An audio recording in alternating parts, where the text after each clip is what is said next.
এর particle in a box এই প্রবলেমটা প্রথমে আমরা যেটা চিন্তা করব সেটা হলো যে একটা বাক্স আছে, বক্স, এবং এই বাক্সটা অফ এ গিভেন লেন্থ, এটা ওয়ান ডাইমেনশনাল প্রবলেম আর কি। বাক্স আবার ওয়ান ডাইমেনশনাল বলছে, কিন্তু আপনাকে কল্পনা করে নিতে হবে যে একটা ওয়ান ডাইমেনশনাল, আসলে পটেনশিয়াল ওয়েল বলাটা বেটার আর কি। এবং এখানে যে পটেনশিয়ালটা আছে সেই পটেনশিয়ালটা ইনফাইনাইট পটেনশিয়াল। তার মানে যে বাক্সটা আছে সেই বাক্সটার ভিতরে যতক্ষণ আপনি আছেন ততক্ষণ আপনি জিরো পটেনশিয়াল ফিল করছেন অথবা কনস্ট্যান্ট পটেনশিয়াল ফিল করছেন। এটা কেন বললাম সেটা আমি ব্যাখ্যা করব। কিন্তু আপনি যেই বক্সের ওয়ালে চলে আসছেন, তার মানে দেওয়ালের কাছে চলে আসছেন, বাউন্ডারিতে চলে আসছেন, সাথে সাথে পটেনশিয়াল লাফিয়ে অসীম মান গ্রহণ করছে, ইনফাইনাইট ওয়েল পটেনশিয়াল এই জন্য বলা হয় আর কি। আর জিরো পটেনশিয়াল এবং ফাইনাইট বাট কনস্ট্যান্ট পটেনশিয়াল, এ দুটো আসলে কোনো ডিফারেন্স মেক করে না। তার কারণ হচ্ছে আপনারা জানেন যে ফোর্স, যেইটা একটা পার্টিকেলের মোশনকে এফেক্ট করে, গতির যে অবস্থা সেটাকে পরিবর্তন করার জন্য বলের প্রয়োজন হয়। বল ছাড়া গতি অবস্থার পরিবর্তন হয় না, নিউটনের প্রথম সূত্র আর কি, যে আপনার যদি বল না থাকে তাহলে কোনো গতি অবস্থার পরিবর্তন হয় না। এখন আবার একই সাথে বেশিরভাগ পটেনশিয়ালের জন্য এই পটেনশিয়ালের গ্রেডিয়েন্ট থেকে বল পাওয়া যায়। আপনারা জানেন যে force equals minus dv dx one dimensional প্রবলেমের জন্য। তার পটেনশিয়াল গ্রেডিয়েন্ট থাকলে সেখানে ফোর্স থাকে, যেখানে পটেনশিয়াল গ্রেডিয়েন্ট নেই সেখানে খুব হাই পটেনশিয়াল থাকলেও সেখানে কোনো ফোর্স নেই। কাজেই পার্টিকেলের বক্সে প্রথম কথা হলো যে আমি যে হ্যামিল্টনিয়ানটা লিখবো সেখানে পটেনশিয়াল টার্মটা আমি রাখবো নাকি রাখবো না। এখন এইটা যদি কনস্ট্যান্ট পটেনশিয়াল হয়, কনস্ট্যান্ট পটেনশিয়াল হলে কি হবে, যে এর কোনো গ্রেডিয়েন্ট থাকবে না। কনস্ট্যান্ট পটেনশিয়ালের যেহেতু কোনো গ্রেডিয়েন্ট নেই অ্যালং এক্স, আপনি যেখানেই যান না কেন একই পটেনশিয়াল দেখবেন। এখানে কোনো ফোর্স নেই, এটা ফোর্স ফ্রি কনফিগারেশন। তো এরকম ফোর্স ফ্রি কনফিগারেশন যখন হয় তখন একটা কনস্ট্যান্ট পটেনশিয়াল থাকা এবং না থাকা একটা পার্টিকেলের যে ডাইনামিক মোশন, যে ডাইনামিক্স, তার উপরে কোনোই প্রভাব রাখে না। এই জন্য এই ধরনের প্রবলেম আমরা যে কাজটা করি, আমরা পটেনশিয়ালকে সিম্পলি জিরো ধরি। কারণ জিরো ধরেন আর একটা কনস্ট্যান্ট ধরেন, আলটিমেটলি কোনো ফিজিক্যাল এফেক্ট ওই পার্টিকেল ফিল করবে না। Constant potential will give rise to know force. তো এইটা একটা মনে রাখার বিষয় আর কি, যে পার্টিকেল ইন এ বক্সে আমরা ওই ইউ টার্মটা, যেটা potential term inside the box, সেটাকে আমরা শূন্য করে লিখি কেন। তার কারণ হচ্ছে যে ওটা যদি শূন্য অশূন্য হয়, কিন্তু ওটা যদি কনস্ট্যান্ট হয় তাহলে ওইটার কোনো এফেক্ট পার্টিকেলের উপর নাই। স্যার, আচ্ছা, হ্যাঁ প্লিজ। সরি স্যার, স্যার এটা ফিগারের মাধ্যমে যেটা আমরা ওই যে ওয়ান ডাইমেনশনাল পোটেনশিয়াল ওয়েল যেটা আমরা ইয়ে করে গেছি, এটা একটা ফিগার দেখে যদি আমাদের কাছে। হ্যাঁ আমি ফিগারে যাবো আর কি। এই যে ফিগারটা আপনারা দেখতে পাচ্ছেন আর কি, তাই না? ফিগারটা কি দেখতে পাচ্ছেন? এখন দেখা যাচ্ছে স্যার, আগে দেখা যায়। হ্যাঁ, না আগে আগে দেখার প্রয়োজনও ছিল না আর কি। এনিওয়ে, আমি চাচ্ছি যে আপনি মনের চোখ দিয়ে আগে দেখেন, তারপরে আসল ছবিতে স্যার জানেন। একটু ছোট করে দিলে মনে হয় ফিগারটা পুরো হ্যাঁ দেখা ওকে যেত। ওকে, কিন্তু বেশি ছোট হয়ে গেল।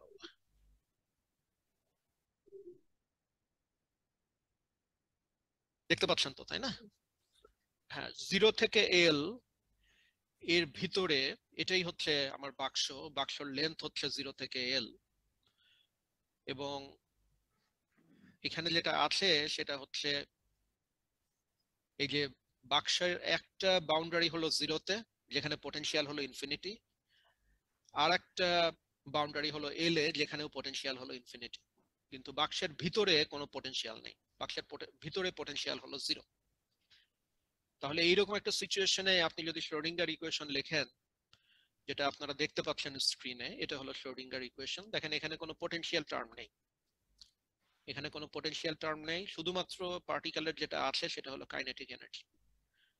আর এটা energy eigen value equation one ডাইমেনশনে। বেসিক্যালি হ্যামিল্টনিয়ান সমান লেখা হয়েছে minus h cut square over 2m d square psi d x square, আর ওই পাশে ছিল হলো ই সাই, তার কারণে এটা আইগেন ভ্যালু ইকুয়েশন, তারপরে এটাকে রিঅ্যারেঞ্জ করা হয়েছে, রিঅ্যারেঞ্জ করে এই ইকুয়েশনটা লেখা হয়েছে। সো ইটস গুড, এটা ভালো ইকুয়েশন এবং খুব সহজ ইকুয়েশন। আমরা দেখতে পাচ্ছি এটা হলো second order homogeneous differential equation.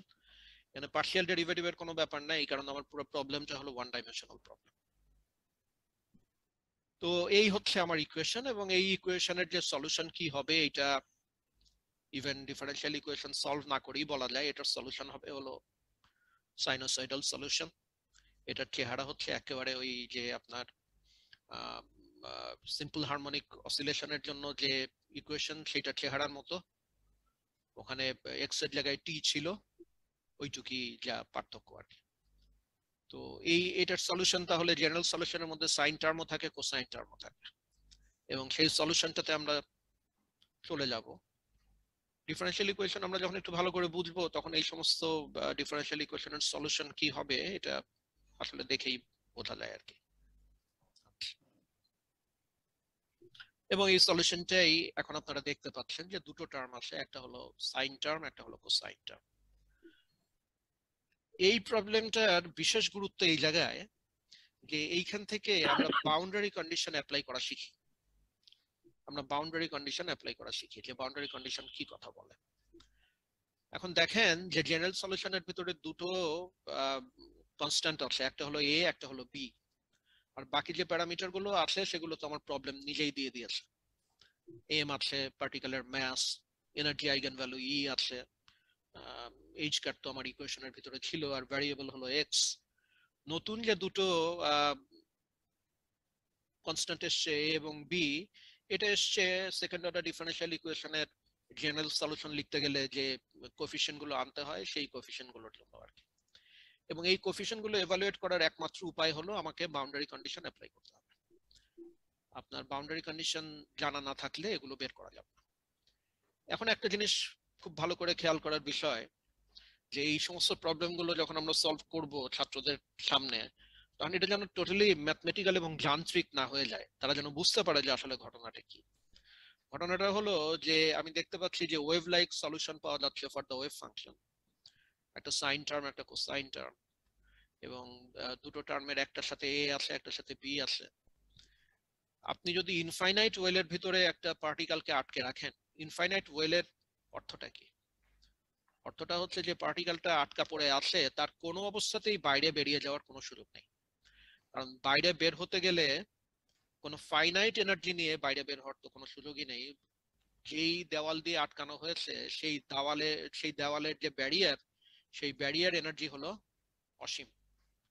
তো এই অসীম এনার্জিতে যদি আপনি আটকে থাকেন, তাহলে আপনি যখন ওয়ালের উপরে এসে পৌঁছাবেন, পার্টিকেলটা যখন ওয়ালের উপরে এসে পৌঁছাবে, তখন ওয়েভ ফাংশনকে শূন্য হয়ে যেতে হবে। এইটা খুব গুরুত্বপূর্ণ কথা, ওয়েভ ফাংশনকে শূন্য হয়ে যেতে হবে। কারণ শূন্য না হওয়ার মানেটা কি? শূন্য না হওয়ার মানে হচ্ছে, দিস ইজ ওয়ান পয়েন্ট যেটা হয়তো অনেকে মিস করেন, যে এটা যদি শূন্য না হতো, ওয়ালের উপরে যদি শূন্য না হতো, এখন ওয়ালের উপরে কয় ভাবে পৌঁছানো যায়? কি একজন বলবেন ওয়ালের উপরে কয় ভাবে পৌঁছানো যায়?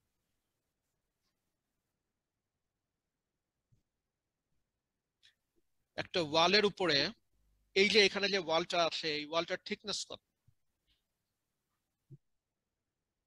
বেসিক্যালি এই ওয়ালটার কোনো থিকনেস নাই, একটা রেখা, তাই না? এই ওয়ালের কোনো থিকনেস নেই। তো এই ওয়ালের উপরে আপনি কয় ভাবে পৌঁছাতে পারেন? একটা পৌঁছাতে পারেন ভিতর থেকে, আর একটা পৌঁছাতে পারেন বাইরে থেকে। এখন কোয়ান্টাম মেকানিক্স ডিমান্ড করবে, এবং ওই যে আমি যে কথাগুলো বলেছিলাম আপনাদের স্মরণ আছে কিনা প্রথম দিন, যে যে কোনো ফাংশনকে ওয়েভ ফাংশন হিসাবে গ্রহণ করা যায় না।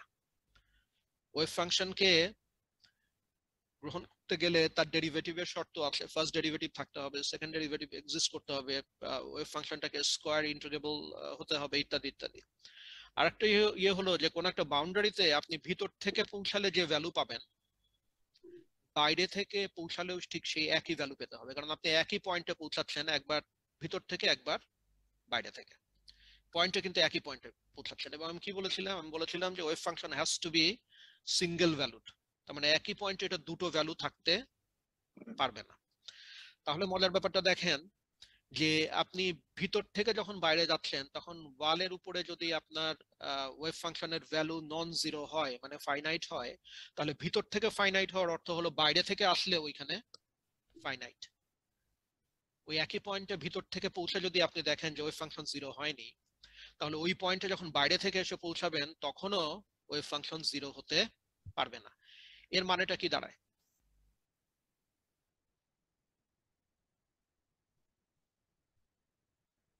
কেউ বলবেন এর মানেটা কি? যেহেতু বাইরে স্যার এক্সিস্ট করে না, তার মানে ভিতরের ওয়ালও এক্সিস্ট করবে না। হ্যাঁ, একটা সুন্দর কথা। এর মানেটা হচ্ছে যদি ফাইনাইট ভ্যালু থাকতো তাহলে ওটাকে ভিতরে আটকে রাখা যেত না। কারণ ওয়ালের উপরে যদি ভিতর থেকে ওয়ালের উপরে পৌঁছায় একটা প্রবাবিলিটি পাওয়া যায় যে ওখানে থাকবে, এবং বাইরে থেকে এসেও যদি একটা ওই একই পয়েন্টে একটা প্রবাবিলিটি পাওয়া যায় যে ওখানে থাকবে, তাহলে পার্টিকেলটা ইনফাইনাইট ওয়েল পার্টিকেল যেটা ওয়েলের ভিতরে যে পার্টিকেল সেটাকে আসলে ওই বক্সের ভিতরে আটকে রাখা যেত না। একটা সম্ভাবনা থাকতো সে বক্সের বাইরে চলে যাবে। কিন্তু যেহেতু পোটেনশিয়াল ব্যারিয়ারটা অসীম, আমাদের দাবি হলো কোনো কিছুই বাইরে যেতে পারবে না। এবং কোনো কিছুই যদি বাইরে না যেতে পারে তাহলে অফকোর্স আপনি যখনই ওয়ালে পৌঁছাবেন তখন আপনার ওয়েভ ফাংশনকে শূন্য হয়ে যেতে হবে। মানে ভিতর থেকে গেলেও শূন্য, ওখানে থাকার কোনো সম্ভাবনা নেই ওয়ালের উপর, বাইরে থেকে আসলেও শূন্য, বাইরে বেরিয়ে যাওয়ারও কোনো সুযোগ নেই। এখন আপনারা দেখতে পাচ্ছেন যে আমার যে বাউন্ডারি কন্ডিশন গুলো আছে, একটা ওয়াল হলো এক্স সমান জিরোতে, আর একটা হচ্ছে এক্স সমান এল এ। আমি যদি এক্স সমান জিরোর বসাই তাহলে এই যে আমার যে জেনারেল সলিউশন লিখেছিলাম এটার সেকেন্ড টার্মটার অবস্থা কি হয়, সাই সমান কি দাঁড়ায় একটু বলবেন আপনারা? x সমান 0 দিলে সেকেন্ড টার্মটা 1 হয়ে যাবে স্যার। না, তখন হবে? দাঁড়াবে সাই সমান বি, বি বি তাই না? জি। এখন বলেন, আমরা এইমাত্র শিখলাম যে যখন এক্স সমান জিরো তখন ওয়েভ ফাংশনটাকে অবশ্যই কি হতে হবে? জিরো হতে হবে। জিরো হতে হবে, কারণ ওটা ওয়াল। তাহলে বি কত হবে? B zero. B zero. এই যে আমি একটা বাউন্ডারি কন্ডিশন অ্যাপ্লাই করে আমি এখানে যে দুটো কনস্ট্যান্ট ছিল আমি দেখলাম যে আমার ইনফাইনাইট ওয়েল পোটেনশিয়ালের জন্য এই একটা কনস্ট্যান্ট which is b এইটা এক্সিস্ট করার কোনো সুযোগ নাই। এটা এই প্রবলেমের জন্য নেওয়া যাবে না, কাজে বি আমরা শূন্য বানিয়ে ফেলব। এখন দেখেন আরেকটা কন্ডিশন আমার আছে, সেটা হলো যখন এক্স সমান এল, এক্স সমান এল যখন, তার মানে আপনি আরেকটা ওয়ালে পৌঁছেছেন। আপনি যদি ছবিটা খেয়াল করেন, আবার আমি আবার ছবিটায় যাই, আপনারা সবাই দেখেছেন। এই যে দেখেন একটা ওয়াল হচ্ছে জিরোতে, একটা হচ্ছে এলে। তাহলে আপনি যখন এক্স সমান এলে যাবেন তখন নিশ্চয়ই এটাকে আবার জিরো হয়ে যেতে হবে, কারণ আপনি আবার একটা ওয়ালে এসে পৌঁছেছেন ইনফাইনাইট ওয়েল। তাহলে এই টার্মটাকে জিরো হতে হবে। যে সাইন টার্ম যেটা আছে, এ সাইন তার যে আর্গুমেন্ট, এই সবকিছু মিলে এটাকে জিরো হতে হবে যখন এক্স সমান আপনি এল বসাবেন। এখন কথা হলো যে এক্স সমান আপনি যে এল বসাবেন এই টার্মটা কখন জিরো হবে? আমি তো বলতে পারবো না এও জিরো। এ যদি জিরো হয় তাহলে পুরো সলিউশনটা সবসময় জিরো। বি জিরো হওয়ার কারণে কোসাইন টার্মটা বিদায় হয়ে গেছে। এ কে জিরো বানিয়ে দেওয়া মানে হলো কোনো সলিউশনই নাই, আর কি সলিউশনটাই জিরো হয়ে গেছে। কাজে এ কে তো জিরো বানানোর সুযোগ আমার নাই। আমার যেটা করতে হবে, এই যে সাইন যে টার্মটা আছে সেইটাকে এই যে ইকুয়েশন 5.39 এই কন্ডিশনে নিয়ে যেতে হবে। কারণ সাইনের মান যদি 180 ডিগ্রি হয়, 360 ডিগ্রি হয়, 180 মাল্টিপল হয়, তাহলে এটা জিরো হয়ে যাবে।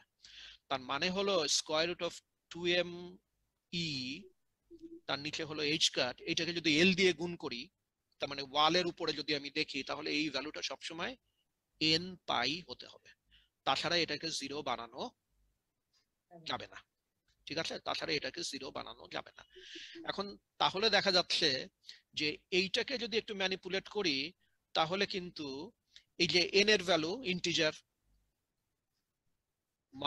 1 0 3 ইত্যাদি ইত্যাদি, এই ভ্যালুগুলো নিয়ে যদি আমি ই কে এভালুয়েট করি তাহলে আমি দেখবো পার্টিকেল ইন এ বক্সের জন্য এনার্জির কোয়ান্টাইজেশন হয়ে গেছে। দেখেন এই যে ইকুয়েশন 5.40 হয়ে গেছে না? ওই বাউন্ডারি কন্ডিশনের কনসিকোয়েন্স হচ্ছে এনার্জি কোয়ান্টাইজেশন।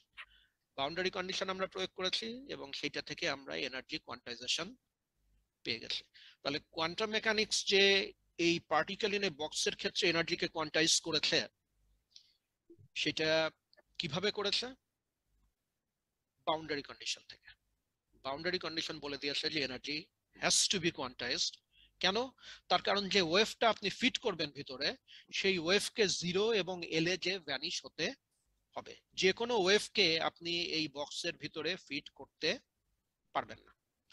শুধুমাত্র সেই সমস্ত ওয়েভকে আপনি ফিট করতে পারবেন যারা 0-তে একটা নোড দিয়েছে এবং L এ একটা নোড দিয়েছে। তার মানে যেখানে 0-তে এবং L এ এরা শূন্য হয়ে গেছে, এই দুই জায়গায় এরা শূন্য হয়ে গেছে ওয়েভটা। এই সমস্ত ওয়েভকে আপনি এই বক্সের ভিতরে ফিট করতে পারবেন। এবং এই যেহেতু সবাইকে ফিট করা যায় না, শুধুমাত্র পার্টিকুলার ওয়েভলেন্থ এর ওয়েভকে ফিট করা যায়, তাহলে এই মোমেন্টাম এবং এনার্জি সবকিছুই কোয়ান্টাইজড হয়ে যাচ্ছে। আপনারা নিজেরা এই এনার্জি কোয়ান্টাইজেশন থেকে মোমেন্টাম কত সেটা কিন্তু বের করে ফেলতে পারবেন। কারণ আপনারা জানেন যে ইএন যদি এইটা হয় তাহলে ইএন সমান লেখা যায় pn square divided by 2m, তাই না? মোমেন্টামের স্কয়ারকে 2m দিয়ে ভাগ করলে এনার্জি পাওয়া যায়। কাজে দেখতেই পাচ্ছেন যে এই বক্সের ভিতরে শুধু এনার্জির কোয়ান্টাইজেশন হয় নাই, মোমেন্টামেরও কোয়ান্টাইজেশন হয়েছে। তো ভেরি ইম্পর্টেন্ট এই বাউন্ডারি কন্ডিশনের কনসিকুয়েন্স গুলো বোঝা। তাছাড়া পার্টিকেল ইন এ বক্স সবচেয়ে সিম্পল প্রবলেম, কিন্তু দেখতেই পাচ্ছেন যে এর ভিতরে নানান রকমের ঘটনা আছে। এই ঘটনাগুলো খুব ভালো করে বুঝে ছাত্রদেরকে ইয়ে করা উচিত। এখন আমাদের যে কোয়ান্টাইজেশন কন্ডিশন গুলো আছে সেই সমস্ত কন্ডিশন গুলো যদি অ্যাপ্লাই করি তাহলে আমরা ইচ্ছা করলে ওয়েভ ফাংশনটাকে এখন এইভাবে লিখতে পারি এবং ওয়েভ ফাংশনটার যে আলটিমেট চেহারা হয় সেটা ইকুয়েশন 5.42 এ দেখানো আছে। এটা হলো ওয়েভ ফাংশনের অবস্থা। এবং এখানে n থাকার কারণে যেটা হয়েছে যে ওয়েভ ভেক্টরের ভ্যালুটা কোয়ান্টাইজড হয়েছে। এখানে n যেহেতু ইন্টিজার 1 2 3 4 5 6 সো অন, আপনারা জানেন যে ওয়েভ ভেক্টর হচ্ছে 2 পাই বাই ল্যামডা, তাই না? ল্যামডার সাথে এখন একটা এল এর সম্পর্ক স্থাপন করা যায় এবং সেই সম্পর্কটা আপনারা নিজেরাই স্থাপন করতে পারবেন। আপনি সবচেয়ে কম n নিয়ে, তার মানে n এর ভ্যালু যখন 1, তখন কয়টা ওয়েভকে আপনি পটেনশিয়াল ওয়েলের ভিতরে ঢুকাতে পারবেন? Half wave. হাফ। ব্যাস। যখন n এর ভ্যালু 2 তখন কয়টাকে ঢুকাতে পারবেন? একটাকে। তখন একটা ঢুকবে, একটা কমপ্লিট ওয়েভকে ঢুকাতে পারবেন। যখন n এর ভ্যালু 3 তখন আপনি ঢুকাতে পারবেন 1.5টাকে।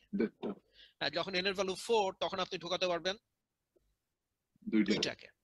তাহলে বুঝতেই পারছেন যে এই এল এর ভিতরে, এল এর সাথে ওয়েভলেন্থের একটা সম্পর্ক স্থাপিত হয়েছে। এল হচ্ছে সেই দৈর্ঘ্য যার মধ্যে হয় অর্ধেকটা ঢোকাতে হবে, অথবা একটা ঢোকাতে হবে, অথবা 1.5টা ঢোকাতে হবে, অথবা 2টা ঢোকাতে হবে।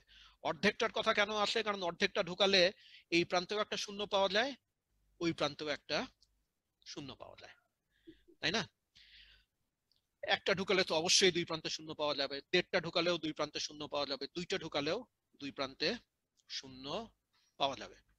তো এই হচ্ছে কোয়ান্টাইজেশনের ব্যাপারটা আর কি। এখন এই যে ওয়েভ ফাংশনটা আমরা বের করেছি, এই ওয়েভ ফাংশনটাকে যদি সুন্দর কাজের ওয়েভ ফাংশন হতে হয় তাহলে তো এটাকে আমাদের চেক করে দেখা উচিত এটা নরমালাইজড কিনা। এই নরমালাইজেশনের কাজটা যদি আমি করি, এই নরমালাইজেশনের কাজ কি? এখানে দেখা যাচ্ছে যে ওয়েভ ফাংশন যেটা এসছে সেটা কি কমপ্লেক্স না রিয়েল? রিয়েল। এটা রিয়েল। হ্যাঁ, তাহলে নরমালাইজ করতে গেলে কি করতে হয়? নরমালাইজ করতে গেলে স্কয়ার না, নরমাল সেটা প্রবাবিলিটি ডেনসিটি কমপ্লেক্স কনজুগেট নিতে হবে। কনজুগেট করতে হয়। এটাকে আমার পুরো স্পেসের উপরে ইন্টিগ্রেট করতে হবে আর কি, তাই না? তাহলে এই যে দেখেন, এই যে নরমালাইজ করা হয়েছে, এই ইকুয়েশনে এটাকে নরমালাইজ করা হয়েছে, এই ইকুয়েশনে এটাকে নরমালাইজ মানে নরমালাইজ করার প্রচেষ্টা নেওয়া হয়েছে। এইটার অ্যাবসলিউট স্কয়ার নিয়ে -ইনফিনিটি থেকে +ইনফিনিটি পর্যন্ত ইন্টিগ্রেট করা হয়েছে। কিন্তু এই কোয়ান্টিটিটাকে কি -ইনফিনিটি থেকে +ইনফিনিটি পর্যন্ত ইন্টিগ্রেট করার প্রয়োজন আছে? না, এটা তো আমরা 0 থেকে L, এটা হ্যাঁ, আমাদের এক্স্যাক্টলি, এটাকে 0 থেকে L পর্যন্ত করার প্রয়োজন আছে। কারণ আমি খেয়াল করবেন যে বারবার গতদিন ডোমেইন কথাটা বলছিলাম। যে প্রবলেমের একটা ডোমেইন থাকে। কোন কোন ক্ষেত্রে এই ডোমেইনটা মাইনাস ইনফিনিটি থেকে প্লাস ইনফিনিটি পর্যন্ত বিস্তৃত হতে পারে, কিন্তু আমার এই পার্টিকুলার প্রবলেমের জন্য মাইনাস ইনফিনিটি থেকে প্লাস ইনফিনিটি পর্যন্ত এইটাকে ইন্টিগ্রেট করার কোনো অর্থই হয় না, কারণ আমার প্রবলেমটা 0 থেকে এল এর ভিতরে কনফাইন্ড। তাহলে আমি ওই রেঞ্জের ভিতরে যদি ইন্টিগ্রেট করি তাহলে ইন্টিগ্রেশনের ফলাফল হচ্ছে a square multiplied by l/2। ঠিক আছে, তাহলে এইটাকে যখন আমি এই ডোমেনের মধ্যে ইন্টিগ্রেট করছি তখন কি 1 পেয়েছি? না, 1 পাইনি। তাহলে আমি যে ওয়েভ ফাংশনটা পেয়েছিলাম সেটা নরমালাইজ নয়। এখন আমি যদি নরমালাইজেশন কন্ডিশনটা অ্যাপ্লাই করি তাহলে এটাকে যদি 1 বানাতে হয় তাহলে আমার ওয়েভ ফাংশনের সাথে স্কয়ার রুট অফ 2/l গুণ করতে হবে। এবং এই যে ওয়েভ ফাংশনটা আমরা আলটিমেটলি পেলাম, এইটা যদি এখন আমি দেখি তাহলে আমি দেখবো যে এটা নরমালাইজড হয়ে গেছে। এই ফর্মে যদি লিখি তাহলে কিন্তু ডোমেইনের উপরে যদি আমি ইন্টিগ্রেট করি প্রবাবিলিটি ডেনসিটিকে তাহলে 1 পাবো। তাহলে এই চেহারাটা হচ্ছে আলটিমেটলি আমার ওয়েভ ফাংশনের চেহারা হুইচ ইজ নরমালাইজড। এবং দেখেন বি কনস্ট্যান্ট আগেই উধাও হয়ে গেছিল, আমরা বাউন্ডারি কন্ডিশন ফুলফিল করতে যে এ কনস্ট্যান্টকে আমাদের রাখতে হয়েছিল, এখন নরমালাইজেশন কন্ডিশন ফুলফিল করতে যে এর ভ্যালুটা আমরা বের করে ফেলেছি। তাহলে আমার টোটাল যে প্রবলেম ছিল Schrödinger equation one dimensional problem for infinite well potential, আমি সেটার সলিউশন করেছি। সমস্ত স্টেপ গুলো ফুলফিল করে আমি এটার সলিউশন করেছি। এবং এখানে দেখেন যে ওই ওয়েভ ফাংশনের চেহারাগুলো দেয়া আছে। ψ1 যখন n সমান 1, ψ2 যখন n সমান 2, ψ3 যখন n সমান 3। এবং দেখতেই পাচ্ছেন আমি যে কথা বলেছিলাম যে অর্ধেকটা ফিট করেছে, একটা ফিট করেছে, দেড়টা ফিট করেছে এন্ড সো অন। এবং প্রবাবিলিটি ডেনসিটির কথা যদি বলেন তাহলে আপনার সিম্পলি এগুলো স্কয়ার করতে হবে, নেগেটিভ পার্ট গুলো থাকবে না। এবং দেখা যাচ্ছে হচ্ছে অবস্থাটা এরকম কিছুটা কমন সেন্সের মতো যে একটা পার্টিকেল যদি প্রথম স্টেটের জন্য অন্তত একটা পার্টিকেল যদি আপনার থাকে একটা বক্সের ভিতরে, মধ্যে পাওয়ার সম্ভাবনাই সবচেয়ে বেশি। কিন্তু একটু পরেই সেই অবস্থার পরিবর্তন হয়ে যাচ্ছে যখন কোয়ান্টাম নাম্বার গুলো বাড়ছে, এখানে এন হলো কোয়ান্টাম নাম্বার, তখন দেখেন আর অত সহজে বলা যাচ্ছে না। এবং আরেকটা জিনিস দেখেন যে এই যে পার্টিকেলটা আছে, আমরা যদি গত দিনের ক্লাসের কথা খেয়াল করি তাহলে যখন এন এর ভ্যালু বাড়ছে তখন কিন্তু এইটার যে ওয়েভি যে নেচার সেটা তত বেশি প্রমিনেন্ট হচ্ছে আর কি। এবং এটাই হওয়ার কথা। এইখানে কিছু অঙ্ক টঙ্কের ব্যাপার আছে, আমি আমার মনে হয় এগুলো আর প্রয়োজন নাই। কোথায় কতটুকু থাকার সম্ভাবনা আছে, x1 থেকে x2 হচ্ছে দুটো পজিশন, এই পজিশনের ভিতরে থাকার সম্ভাবনা কত, আপনারা এগুলো সব ক্যালকুলেট করতে পারবেন। কারণ নাও ইউ নো যে আমার একটা পার্টিকুলার স্টেটের জন্য, একটা পার্টিকুলার এন ভ্যালুর জন্য আমার যে ইয়ে আছে কি বলে ওয়েভ ফাংশন আছে, সেই ওয়েভ ফাংশনের এক্সপ্রেশন তো আমরা দেখলাম, সেটাকে স্কয়ার করে একটা লিমিটের ভিতরে নিয়ে যদি আমি ইন্টিগ্রেট করি তাহলে ওইটুকু দূরত্বের ভিতরে একটা পার্টিকেল পাওয়ার সম্ভাবনা কত সেটা বের করা যায়। যেমন এইখানে দেখানো আছে যে এল সমান কত দেখানো আছে, হ্যাঁ 0 থেকে 0.5 এল এর ভিতরে একটা পার্টিকেল থাকার সম্ভাবনা কত ফর এ পার্টিকুলার স্টেট, এবং সেখানে এটার একটা ভ্যালু বের করা আছে। All those things you can do. মাঝে মাঝে এগুলো একটু করলে আত্মবিশ্বাসটা বাড়ে আর কি, যে আমি যেটা করছি। আচ্ছা, তো আমার মনে হয়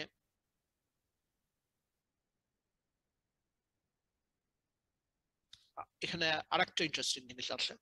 আপনি এক্সপেকটেশন ভ্যালু বের করতে পারেন। আমরা এক্সপেকটেশন ভ্যালু বের করার তরিকা শিখেছি যে আমি যদি পজিশনের এক্সপেকটেশন ভ্যালু বের করি, যে কোনো স্টেটের জন্য যদি পজিশনের এক্সপেকটেশন ভ্যালু বের করি তাহলে কি করতে হবে, আমার যেহেতু এক্সপেকটেশন ভ্যালু হলো এক্স, এক্স কে প্রবাবিলিটি ডেনসিটি ফাংশন দিয়ে গুণ করতে হবে এবং ইন্টিগ্রেট করতে হবে। নরমালাইজড ওয়েভ ফাংশন নিয়ে যদি কাজ করি তাহলে নিচে তো এগুলো 1 চলে আসছে, কোনো ব্যাপার না। তাহলে 0 থেকে এল এর ভিতরে আমি যদি ইন্টিগ্রেট করি তাহলে আমরা সবসময় দেখবো যে what ever be the N value, expectation ভ্যালুটা হচ্ছে l/2। এক্সপেকটেশন ভ্যালুটা হলো l/2, যেটা কিন্তু আমাদের কমন সেন্সের সাথে সঙ্গতিপূর্ণ আর কি। যে পার্টিকেলটা এল দৈর্ঘ্যের একটা বক্সে আটকানো আছে, এর গড়পড়তা অবস্থান হওয়া উচিত হচ্ছে L/2 তে, কারণ কোনো কারণ নাই এই প্রান্তে এসে বসে থাকবে, কোনো কারণ নাই যে ওই প্রান্তে যে বসে থাকবে। বেশিরভাগ সময় সে যে জায়গাটায় থাকবে সেটা মাঝামাঝি একটা জায়গায়। So this is common sense. কিন্তু মোমেন্টামের ব্যাপারটা খুব মজা।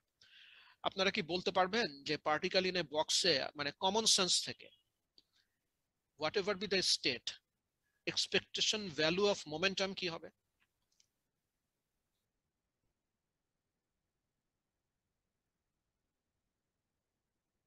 আমরা যখন ফিজিক্সটা ফিল করা শুরু করব তখন আমরা অঙ্ক না করে বলতে পারবো যে এক্সপেকটেশন ভ্যালু অফ মোমেন্টাম কি? 0 হবে। 0 হবে। কেন 0 হবে একটু ব্যাখ্যা করতে পারবেন? এই যে দেয়ালে- বেগ এদিক ওদিক যায় প্লাস মাইনাসে। এক্স্যাক্টলি। মোমেন্টাম হচ্ছে একটা ভেক্টর কোয়ান্টিটি, এবং পার্টিকেলটা যেরকম বক্সের ডান দিকে দৌড়াতে পারে তেমনি বক্সের বাম দিকেও দৌড়াতে পারে, এবং ডান দিকে দৌড়ানোর যে সম্ভাবনা আছে বাম দিকে দৌড়ানোরও সেই ঠিকই একই সম্ভাবনা। কাজে আপনি যদি গড় করেন, এবং সত্যি তাই, you will find the expectation value of the momentum is 0. তো এগুলো কিন্তু খুব মজার জিনিস আর কি, যে expectation value of momentum is 0. expectation value of velocity কত সেটাও বের করা যায়। expectation value of velocity 0. expectation value of speed কত? expectation value of speed, যেটাকে আমরা আসলে বলতে পারি যে RMS value of the velocity, সেইটা কিন্তু 0 না। সেইটা কিন্তু 0 না, কারণ ওইটার ভেক্টর নেচারটা নাই। কাজে ওইটাকে হ্যাঁ ওইটা 0 হবে না। ঠিক আছে? তো এই সব জিনিসগুলো এই সমস্ত প্রবলেম থেকে বোঝা যায়, এবং আমি বলবো যে যারা যত প্র্যাকটিস করবেন ততই মজাগুলো আরো বেশি হয়ে আসবে। এখন এরপরে যে প্রবলেমটাতে আমি যাব সেটা হলো ফাইনাইট পটেনশিয়াল ওয়েল। এর আগে যে পটেনশিয়াল ওয়েলটা ছিল সেটা ছিল ইনফাইনাইট পটেনশিয়াল ওয়েল। এখন যে ঘটনাটা ঘটছে সেটা হচ্ছে যে ছবিটা দেখেন, যে আমার এখানেও একটা বক্স আছে, সেই বক্সটা 0 থেকে L এর ভিতরে, এবং এইটাকে এই প্রবলেমে এই আমার যে এটা one dimensional problem along x, এখানে 3টা এলাকায় ভাগ করা হয়েছে। 0-র বামে যে এলাকাটা আছে সেটাকে বলা হচ্ছে যে 1 নম্বর এলাকা। 0 থেকে L এর ভিতরে যে এলাকাটা আছে সেটাকে বলা হচ্ছে 2 নম্বর এলাকা। আর L এর বাইরে পজিটিভ দিকে যে এলাকাটা আছে সেটা হলো 3 নম্বর এলাকা। কারণ আবারও আপনার পার্টিকেল একটা আছে, এখন যে পার্টিকেলটা আছে সেই পার্টিকেলটা যেই এলাকার ভিতরে আছে 0 থেকে L এর ভিতরে, আপনি ধরে নিয়েছেন যে প্রথমে ওখানে ছিল, সেইখানে কোনো পটেনশিয়াল নাই। কিন্তু আপনি যদি 1 নম্বর এলাকায় চলে যান সেখানে পটেনশিয়াল আছে, আপনি যদি 3 নম্বর এলাকায় চলে যান সেখানে পটেনশিয়াল আছে, এবং দুই জায়গাতেই যে পটেনশিয়ালটা আছে সেটা হচ্ছে ইউ। সেই পটেনশিয়ালটা হচ্ছে ইউ। এখন এই ইউটা আগের ইউ এর সাথে পার্থক্য হলো, আগে যে ইউটা ছিল সেটা ছিল ইনফাইনাইট, এখন যে ইউটা আছে সেটা হলো ফাইনাইট।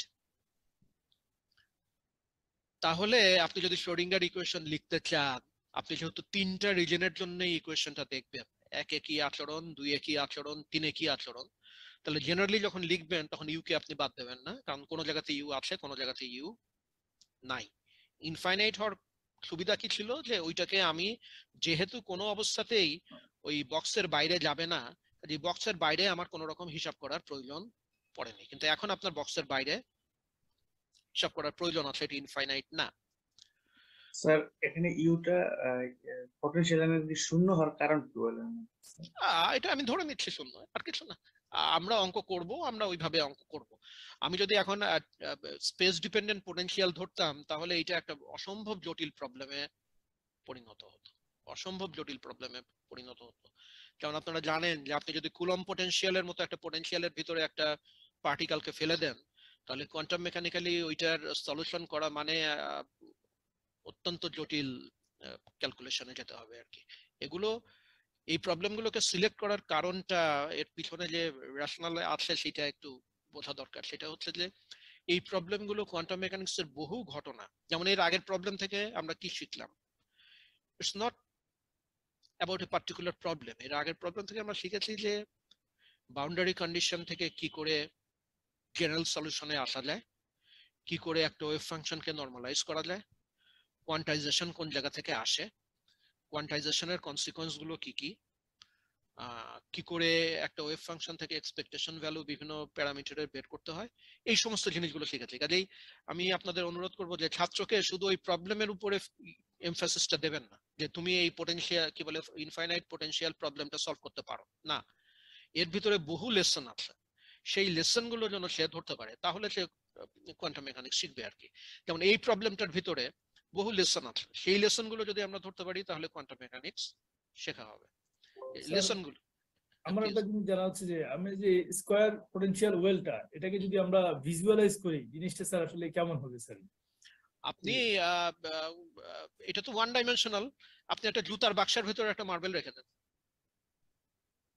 এটা যদি ভিজুয়ালাইজ করেন তাহলে এরকম হবে যে জুতার বাক্সর যে ওয়াল গুলো আছে সেগুলো কি ইনফাইনাইট পোটেনশিয়াল না ফাইনাইট পোটেনশিয়াল?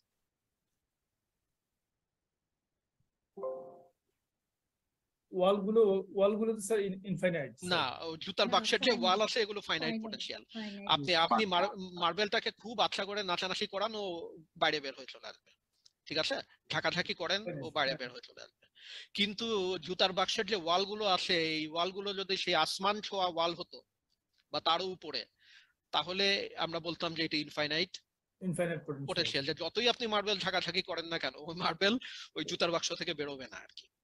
তো হ্যাঁ, আপনি এইভাবে ভিজুয়ালাইজ করবেন আর কি। তো এখানে প্রবলেম, আগের যে প্রবলেমটা ছিল সেই প্রবলেমের সাথে এখনকার পার্থক্যটা হলো যে এখন আমাকে ইউ টার্মটা আমি নিয়ে এসেছি, আগে আমার ইউ টার্মটা ছিল না। এখন আমি একটা প্যারামিটার ডিফাইন করেছি ইউ মাইনাস ই এবং সেটাকে আলফা বলেছি। সেইটা এই U minus 2m square root of 2m U minus C over h cut, এটাকে আলফা যদি বলি তাহলে আমার যে ডিফারেন্সিয়াল ইকুয়েশনটা আছে এখানে, এই যে প্রথমে যে ডিফারেন্সিয়াল ইকুয়েশনটা আছে এখানে দেখতে পাচ্ছেন আপনারা, এটার চেহারা দাঁড়ায় হচ্ছে এরকম, ঠিক আছে। এখন এই ইকুয়েশনটায় এই প্যারামিটার যেটা আছে এই প্যারামিটার নিয়ে আমি যদি এটা সলিউশন করি তাহলে এই রকম দুটো সলিউশন পাওয়া যাবে। একটা হচ্ছে 1 নম্বর এলাকায়, একটা হলো 2 নম্বর এলাকায়। কেন 1 নম্বর এলাকায় এবং 1 নম্বর এলাকায় এবং 3 নম্বর এলাকায়? কেন? কারণ 1 নম্বর এলাকায় এবং 3 নম্বর এলাকাতেই পটেনশিয়ালটা আছে, অন্য এলাকায় পটেনশিয়াল নেই। 2 নম্বর এলাকায় কিন্তু পটেনশিয়াল নেই, যদি আপনি ছবিটা খেয়াল করেন। তাহলে এই যে এখানেও সেটা বলা হয়েছে যে এই ইকুয়েশনটা ভ্যালিড হলো যখন এক্স এর ভ্যালু 0 থেকে কম, তার মানে 1 নম্বরে চলে গেছেন, এবং যখন এক্স এর ভ্যালু এল এর চেয়ে বেশি, তার মানে 3 নম্বরে চলে গেছেন। তাহলে এই দুই এলাকার জন্য এই ডিফারেন্সিয়াল ইকুয়েশন, এবং যেখানে আমি এরকম একটা প্যারামিটার ডিফাইন করে নিয়েছি। এবং দেখেন এই দুটোর জন্যই আমি এরকম সেট অফ সলিউশন পাবো। আমার জেনারেল সলিউশন, সেই সলিউশনে প্রত্যেকটার জন্য দুটো করে কনস্ট্যান্ট, এবং এই কনস্ট্যান্ট গুলো আমাকে বাউন্ডারি কন্ডিশন অ্যাপ্লাই করে এভালুয়েট করতে হবে। এইখানে যে মজার ঘটনাটা ঘটেছে সেই ঘটনাটা হলো আপনি দেখতে পাচ্ছেন এই বাউন্ডারি কন্ডিশন গুলো ফুলফিল করার পরে এই রকম দুটো সলিউশন 1 নম্বর এবং 3 নম্বরের জন্য সারভাইভ করে। তার মানে হলো যেহেতু 1 নম্বর এবং 3 নম্বরে ফাইনাইট পটেনশিয়াল আছে, এক্সপোনেনশিয়াল দুটো সলিউশন আমি পাই।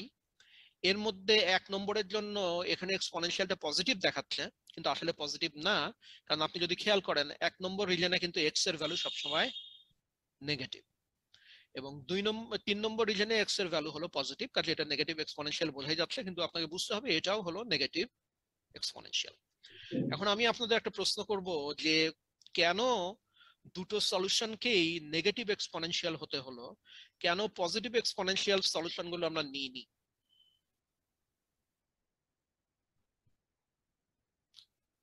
পজিটিভ এনার্জি সলিউশন আমরা নিইনি বলেই কিন্তু এফ বাদ পড়ে গেছে এবং বি বাদ পড়ে গেছে। কেউ বলতে পারবেন?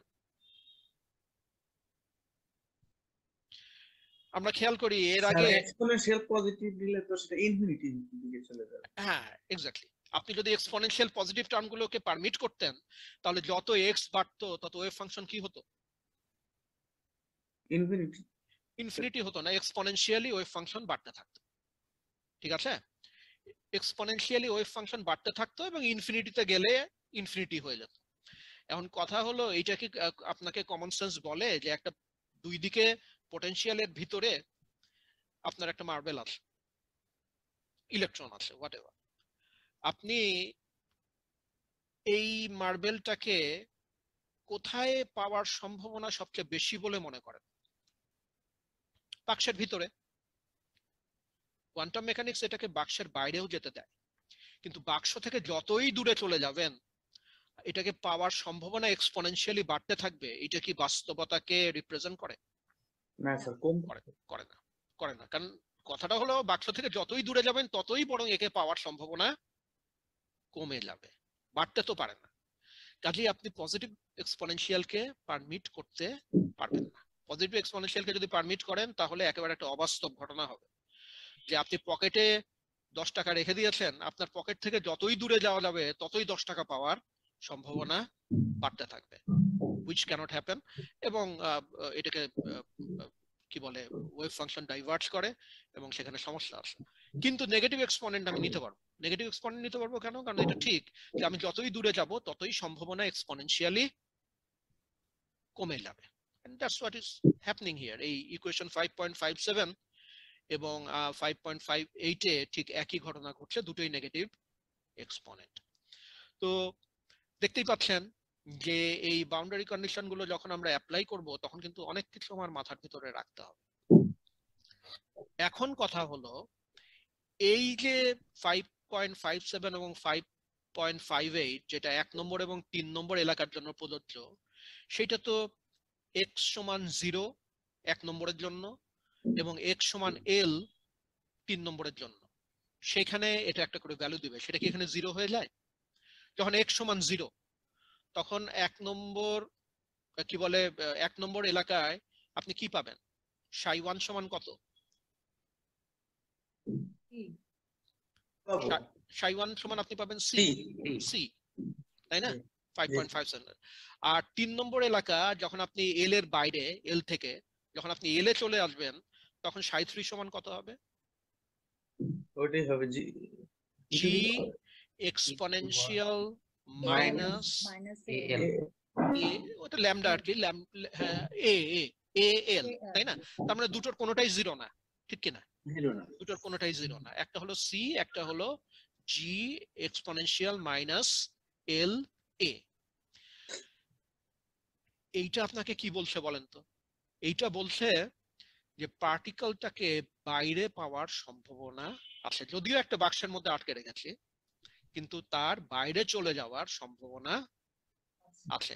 এবং ওই একই বাউন্ডারি কন্ডিশন, আমি যখন এ থেকে x সমান 0 তে এসেছি তখন বাইরে থেকে একটা ওয়ালে এসেছি।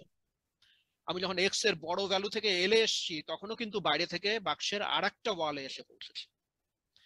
এবং যখনই আমি বাইরে থেকে দুই দিক থেকে আসলাম, একটা হলো নেগেটিভ দিক থেকে 0 তে, একটা হলো পজিটিভ দিক থেকে এলে, দুই জায়গাতেই আমার ওয়েভ ফাংশন হলো ফাইনাইট, নন জিরো।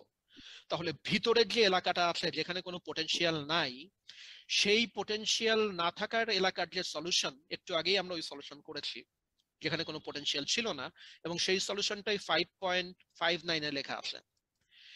এইখানে এ এবং বি এই দুটোর কোনোটারই 0 হওয়ার প্রয়োজন নাই। তার কারণ এই কোসাইন টার্মটা এর আগে আমরা 0 করে দিতে হয়েছিল, বি কে 0 করে দিতে হয়েছিল কারণ পার্টিকেলের বাইরে যাওয়ার কোনো সুযোগ ছিল না। কিন্তু এখন কিন্তু পার্টিকেলের বাইরে যাওয়ার সুযোগ আছে। কাজেই এই এর মধ্যে সাইন টার্মকেও সার্ভাইভ করতে হবে, কোসাইন টার্মকেও সার্ভাইভ করতে হবে। এবং আমরা যদি বাউন্ডারি কন্ডিশন গুলো সব অ্যাপ্লাই করি তাহলে আমরা দেখব যে এর দুটোই সার্ভাইভ করে এবং দুটোর ভ্যালুও বের করা যাবে। আমি সেই সমস্ত ডিটেলে যাব না। আমি যেই জায়গাটায় আসতে চাচ্ছিলাম সেটা হলো ইনফাইনাইট ওয়েল পোটেনশিয়ালের বৈশিষ্ট্য হলো যে it will completely trap the particle. সিস্টেমটা সম্পূর্ণ আটকা পড়ে যাবে দুই পোটেনশিয়াল ওয়েলের ভিতরে। কিন্তু যদি পোটেনশিয়াল ফাইনাইট হয়, সেটা যত বড়ই হোক না কেন, কিন্তু সেটা যদি অসীম না হয় তাহলে পার্টিকেলের বাইরে চলে যাওয়ার সম্ভাবনা সবসময়ই আছে। এই সমস্ত ওয়েভ ফাংশন থেকে সেটাই বোঝা যাচ্ছে যে পার্টিকেলের বাইরে চলে যাওয়ার সম্ভাবনা সবসময়ই আছে। এবং দেখেন এখানে এই যে নিচের যে ছবিটা, এটা হলো সেই প্রবাবিলিটি ডেনসিটি। আমার বাক্স হলো 0 থেকে L পর্যন্ত। দেখেন এল এর বাইরেও একটু একটু করে প্রবাবিলিটির যে লেজ, সেই লেজ বাইরের দিকে চলে গেছে। দেখতে পাচ্ছেন যে আটকা কিন্তু পড়ে নেই। নেগেটিভ দিকেও ফাইনাইট প্রবাবিলিটি আছে, এল এর বাইরে পজিটিভ দিকেও ফাইনাইট প্রবাবিলিটি আছে। তার মানে পটেনশিয়াল ওয়েলের ভিতরে, জুতার বাক্সের ভিতরে মার্বেল রাখছিলাম ঠিকই, কিন্তু সেই মার্বেল বাক্স থেকে বাইরে চলে যেতে পারে, কারণ বাক্সের যে ওয়াল, এই ওয়ালগুলো যে পটেনশিয়াল তৈরি করেছে এগুলো ফাইনাইট পটেনশিয়াল, ইনফাইনাইট পটেনশিয়াল না। এই ঘটনাটাই একটা কোয়ান্টাম মেকানিক্যাল ঘটনা এবং এটাকে বলা হয় টানেলিং। আপনার যথেষ্ট এনার্জি নাই বাইরে যাওয়ার জন্য। আপনাকে যদি একটা কুয়ার ভিতরে, আপনার কথা আমার কথা বাদ দিই, আমরা যদি একটা ফুটবলকে কুয়ার ভিতরে রেখে দিই, তাহলে ওই ফুটবলটাকে কুয়া থেকে বের করতে গেলে কুয়ার গভীরতা যদি এইচ হয়, তাহলে অ্যাটলিস্ট কতটুকু এনার্জি দিতে হবে? কে অতিক্রম করতে পারে mg mgh এনার্জি দিতে হবে। এবং হ্যাঁ, ক্লাসিক্যালি আমরা নিশ্চিতভাবে বলতে পারি যে ওই ফুটবলের এনার্জি যদি mgh এর চেয়ে কম হয়, তাহলে ওই বেচারা ফুটবল কোনোদিনই কুয়া থেকে বের হতে পারবে না।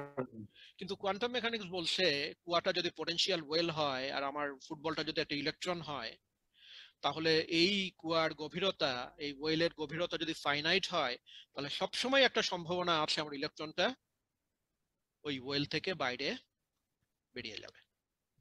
এবং এই ঘটনাটার নাম হচ্ছে টানেলিং, এবং এইটার নেচারে হরদম ঘটে, যেখানে পার্টিকেলের এনার্জি খুব কম এবং তাকে খুব শক্ত একটা ব্যারিয়ারের ভিতরে আটকে রাখা হয়েছে, কিন্তু সে ওখান থেকে বাইরে বেরিয়ে যায়।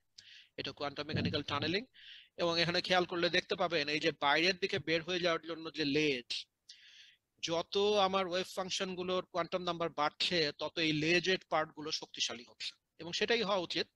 কারণ যখন n এর ভ্যালু 1 তখন এটার যা এনার্জি, n এর ভ্যালু যখন 2 তখন এনার্জি তার চেয়ে বেশি, n এর ভ্যালু যখন 3 তখন তার এনার্জি তার চেয়ে বেশি।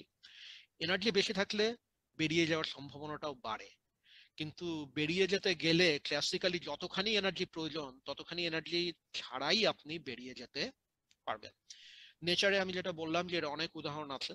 একটা উদাহরণ হয়তো আপনারা ক্লাসে কখনো ইয়ে করেন, আপনারা কি একটা উদাহরণ দিতে পারবেন?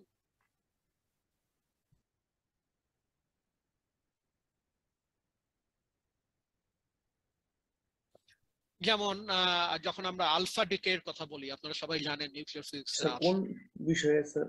স্যার টানেলিং এর। অ্যাভালান্স টানেলিং হ্যাঁ, sir tunneling. Avalanche Biodynamics। Breakdown ঘটে না, স্যার অ্যাভালান্স ব্রেকডাউন আমি ঘটে যাচ্ছি, আমি ওখানে যাচ্ছি। আসলে সেটা হলো টানেল ডায়োডের কথা বলছেন আপনি। টানেল ডায়োডে যে ঘটনাটা ঘটে সেখানেও ব্রেকডাউন আছে। টানেল ডায়োডের ব্রেকডাউনের পিছনে টানেলিং এর একটা ভূমিকা আছে আর কি। জেনার ব্রেকডাউন আছে, টানেল, স্যার এটা আলফা স্ক্যাটারিং এর সেটা টানেলিং থেকে আলফা স্ক্যাটারিং মানে আলফা ডিকে। আলফা ডিকে যেটা হয়, একটা নিউক্লিয়াস থেকে তো আলফা পার্টিকেল বের হয়ে আসে আর কি, তাই না? তো নিউক্লিয়াস থেকে আলফা পার্টিকেল যে বের হয়ে আসে তাকে একটা খুবই শক্তিশালী কুলম্ব ব্যারিয়ার পার হয়ে আসতে হয়। খুবই শক্তিশালী একটা ব্যারিয়ার আছে, একটা ব্যারিয়ার পটেনশিয়াল আছে। সেই ব্যারিয়ার পটেনশিয়াল তাকে বের হয়ে আসতে হয়। তো এই ব্যারিয়ার পটেনশিয়াল অতিক্রম করার জন্য যে এনার্জি দরকার, আলফা পার্টিকেলের এনার্জি মোটেই সেরকম এনার্জি না, কিন্তু তারপরেও দেখা যায় যে ভারী নিউক্লিয়াস গুলো থেকে আলফা ডিকে হচ্ছে। তো এই আলফা ডিকের কারণ হলো যে আলফা পার্টিকেল গুলো ওই ব্যারিয়ারকে টানেল করে বাইরে বেরিয়ে আসতে পারে আর কি। So this is one example of tunneling. এবং ইলেকট্রনিক্সে বহু জায়গায় টানেলিং এর ঘটনা আছে। আপনারা জানেন যে এখন খুব ভালো মাইক্রোস্কোপ যেগুলো তৈরি হয়েছে, যেমন STM, স্ক্যানিং টানেলিং মাইক্রোস্কোপ, সেখানে ইলেকট্রনের টানেলিং এর ঘটনা আছে। So this are happening all the time, সবসময় এই ঘটনাগুলো প্রকৃতিতে ঘটছে। তো এই টানেল এফেক্টটা এখানে একটু লিখেছে, আরো বিস্তারিত আছে এই বইয়ে। আমি এইটা আপনাদের পরিচিত বই, এটা বাইজারের Concepts of Modern Physics. A particle without the energy to pass over a potential barrier may still tunnel through it. এবং এইটা ওয়েভ পার্টিকেল ডুয়ালিটির একটা কনসিকোয়েন্স, এবং কোয়ান্টাম মেকানিক্স এই ধরনের ঘটনা পারমিট করে।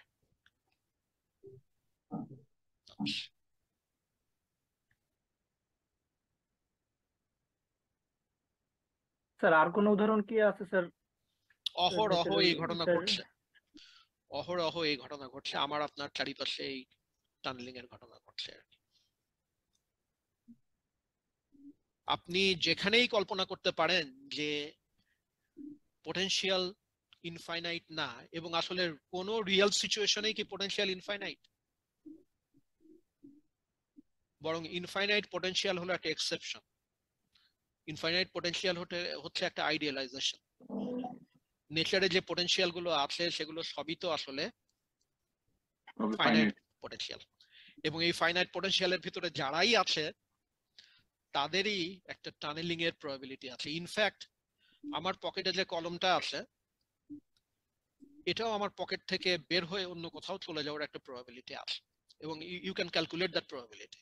কিন্তু আমরা আমাদের এই ম্যাক্রোস্কোপিক জগতে এই টানেলিং দেখি না কেন? কারণ যে প্রবাবিলিটিটা আছে সেটা অসম্ভব অসম্ভব অসম্ভব অসম্ভব অসম্ভব অসম্ভব ক্ষুদ্র। হ্যাঁ, হতে পারে যে আপনি যদি 5 বিলিয়ন বছর অপেক্ষা করেন তাহলে হয়তো আপনার পকেটের কলম আমার পকেটে চলে আসতে পারে আর কি।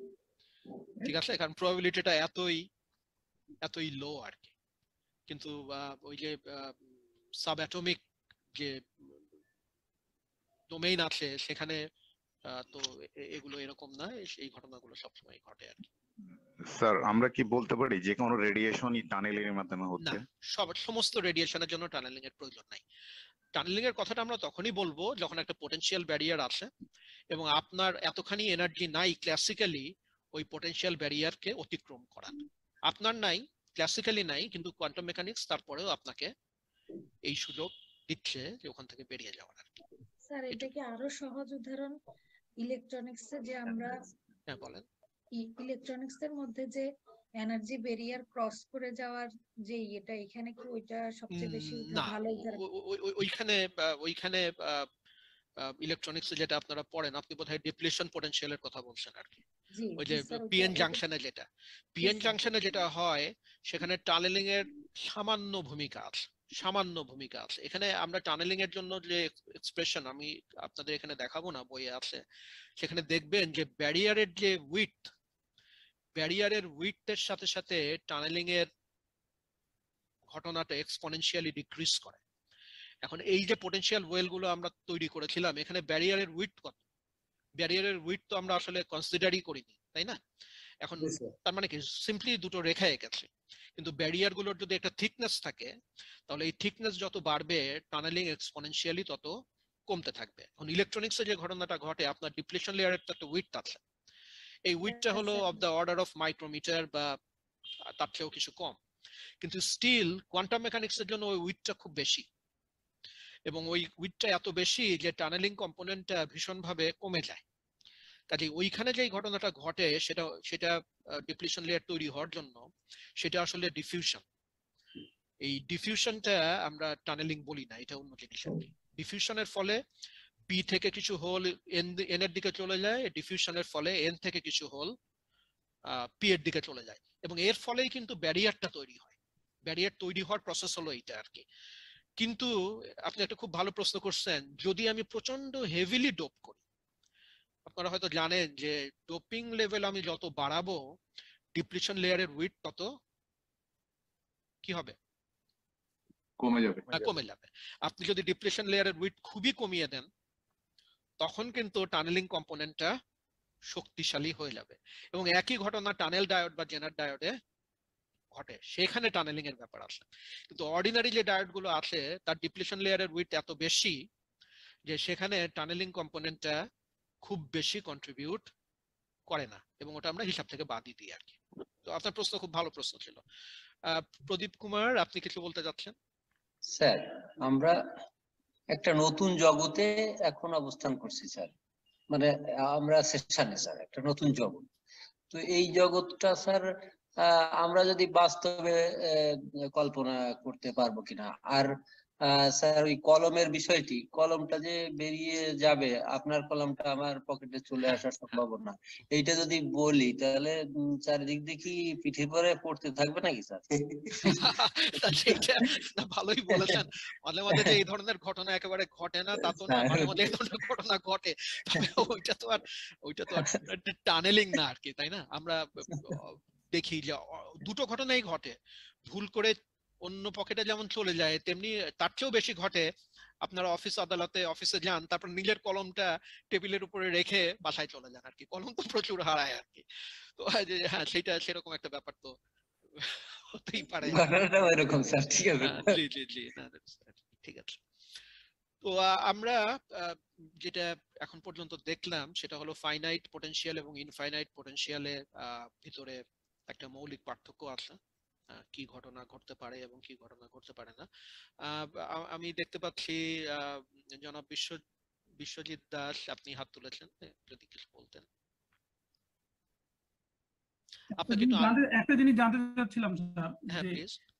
আমরা সাধারণত এই যে পেট্রোলিয়াম যে তেলগুলো, সেগুলো আমরা তো পাইপের মাধ্যমে নিয়ে আসি এক জায়গা থেকে আরেক জায়গাতে। জি জি। তো এমন কি সম্ভাবনা আছে যে স্যার কোন একটা মেশিনে ওটা পার্টিকেল গুলা ভেঙে দিবে, হয়তো দেখা গেলো ঢাকা থেকে দিনাজপুরে পাঠাচ্ছে, ঢাকায় পার্টিকেল গুলো ভেঙে পাঠাচ্ছে, প্রেরণ করতেছে, এবং এখানে কোন একটা মেশিন আমরা তৈরি করবো যেটাতে এই পার্টিকেল গুলো আবার জোড়া লেগে আবার ওই লিকুইডটা তৈরি হয়ে যাবে। জি, ভালো প্রশ্ন। এটা কোয়ান্টাম মেকানিক্স, ইভেন এটা একটা নামও আছে, এটাকে বলে কোয়ান্টাম টেলিপোর্টেশন। জি স্যার, জি স্যার, কোয়ান্টাম টেলিপোর্টেশন বলে, এবং এটা নিয়ে গবেষণাও আছে। এখন জিনিসটা দাঁড়িয়েছে যেটা, সেটা হলো যে কোয়ান্টাম টেলিপোর্টেশনের ভালো থিওরি আছে, এবং থিওরি থাকা এক জিনিস আর প্র্যাকটিক্যালি সেটাকে ইমপ্লিমেন্ট করা আর এক জিনিস আর কি।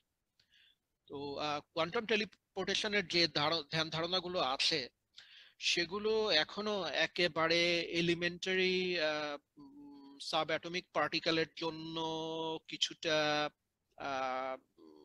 চিন্তা ভাবনা করা যায়।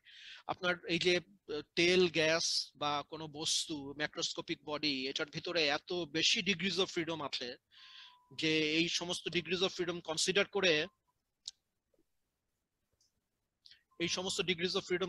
করে ওইটাকে ভেঙে আবার ওটাকে আপনি রিপ্রোডিউস করবেন, এটা এখনো অনেকটা ওই কল্প কাহিনীর মতোই আর কি। এইটা করার মতো আমাদের টেকনোলজি নাই, এবং এর পিছনে বহু কারণ আছে। এটা হচ্ছে যে একটা বস্তুকে আপনি যখন ভাঙবেন, ডিসইন্টিগ্রেট করবেন, তখন আপনি যখন এক জায়গা থেকে আরেক জায়গায় যখন পাঠাবেন, তখন এর উপরে এনভায়রনমেন্টাল এফেক্ট থাকবে। মানে একটা পরিবেশের ভিতর দিয়ে যেতে হবে, এবং পরিবেশের ভিতর দিয়ে যাওয়ার ফলে এর যদি কোয়ান্টাম স্টেটে পরিবর্তন হয়ে যায়, তাহলে আপনি যখন জোড়া লাগাবেন তখন যেটা পাঠিয়েছেন সেটাকে আর পাবেন না আর কি, অন্যরকম কিছু একটা পরিণত হবে। তাহলে প্রথম বড় চ্যালেঞ্জ হলো যে আপনাকে এমন ভাবে এটাকে চ্যানেল করতে হবে যে পুরো যাত্রাপথে এইটাকে যেন আর কোনো কিছু সাথে ইন্টারাকশনের মধ্যে পড়তে না হয় আর কি। ইন্টারাকশনের মধ্যে পড়লেই তার কোয়ান্টাম স্টেট পরিবর্তন হয়ে যাবে আর কি, যেটা পাঠাচ্ছেন সেটা আর আমার কাছে আসবে না। এখন আপনি ট্রিলিয়ন্স সাব অ্যাটমিক পার্টিকেল, প্রত্যেকটার উপরে এই নিখুঁত কন্ট্রোল কি করে রাখবেন যে এরা আর কারোর সাথে কোনোভাবে ইন্টারাক্ট করবে না, এটাকে আমরা বলি এনভায়রনমেন্টাল ডিকোহেরেন্স, এই ঘটনাটা ঘটবে না, এইটা এনশিওর করাটা টেকনোলজিক্যালি অসম্ভব কঠিন একটা কাজ। আরো তো বড় বড় চ্যালেঞ্জ আছে আর কি। তো থিওরিটিক্যালি সম্ভব, প্র্যাকটিক্যালি খুবই কঠিন কাজ আর কি। ধন্যবাদ স্যার। হ্যাঁ ঠিক আছে, আচ্ছা, থ্যাংক ইউ। তো এখন আমরা হারমোনিক অসিলেটর নিয়ে একটু কথা বলবো, কারণ হারমোনিক অসিলেটর আমি দুই ভাবে আপনাদের একটু দেখাবো। একটা হলো মেট্রিক্স ফর্মালিজম থেকে, আর একটা হচ্ছে আমার একটা ফোন এসছে, আমি একটু ফোনটা ইয়ে করে আপনাদের সাথে কথা বলছি।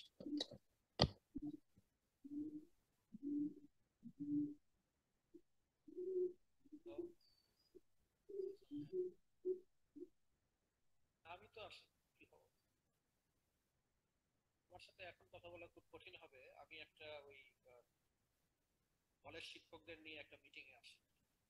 আমার সাথে যদি কথা বলতে চাও তাহলে তোমার ঠিক 10:30টার সময় আসতে হবে, আমার হয়তো 2-1 মিনিট সময়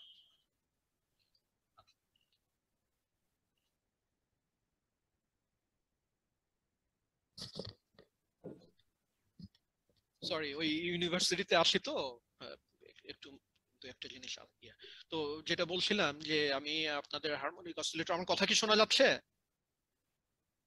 স্যার শোনা যায়? আচ্ছা, আমি হারমোনিক অসিলেটর নিয়ে একটু কথা বলবো। এটা খুবই একটা ইম্পর্টেন্ট প্রবলেম, এবং কেন ইম্পর্টেন্ট সেটা আস্তে আস্তে পরিষ্কার হবে।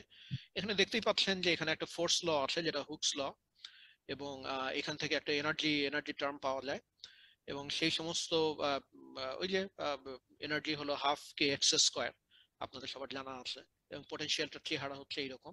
তো এই পোটেনশিয়ালটা কেমন? একটা পার্টিকুলার অ্যামপ্লিটিউডের মধ্যে যদি এই পোটেনশিয়ালটা আমি দেখি, তাহলে এটা কেমন পোটেনশিয়াল? এটা কি ফাইনাইট পোটেনশিয়াল না ইনফাইনাইট পোটেনশিয়াল? মাইনাস এ থেকে এর ভিতরে ফাইনাইট পোটেনশিয়াল। এটা ফাইনাইট পোটেনশিয়াল। তাহলে প্রথমেই আপনি কি আন্দাজ করতে পারছেন যে এখানেও টানেলিং এর মতো একটা ঘটনা ঘটবে, এখানেও টানেলিং এর মতো একটা ঘটনা আছে। আর হ্যামিল্টনিয়ানটাকে আমি কি লিখবো? হ্যামিল্টনিয়ানের আমার তো যে কাইনেটিক এনার্জি আছে তার সাথে আমার একটা ইউ টার্ম আছে যেটা হলো পোটেনশিয়াল এনার্জি। এর আগ পর্যন্ত এখানে আরেকটা বড় লেসন কি, এর আগের প্রবলেম গুলোর সাথে আরেকটা বড় পার্থক্য কি? এই প্রবলেম করার আগ পর্যন্ত যে পোটেনশিয়াল গুলো আমরা দেখেছিলাম সেগুলো সব ছিল হলো কনস্ট্যান্ট পোটেনশিয়াল, কিন্তু এইখানে দেখেন পোটেনশিয়ালটা এক্স এর সাথে সাথে ভ্যারি করছে। কাজে এইবার আমরা এমন একটা পোটেনশিয়ালে এসেছি যে এইটাকে কনস্ট্যান্ট ধরার কোনো উপায় নেই, এইটা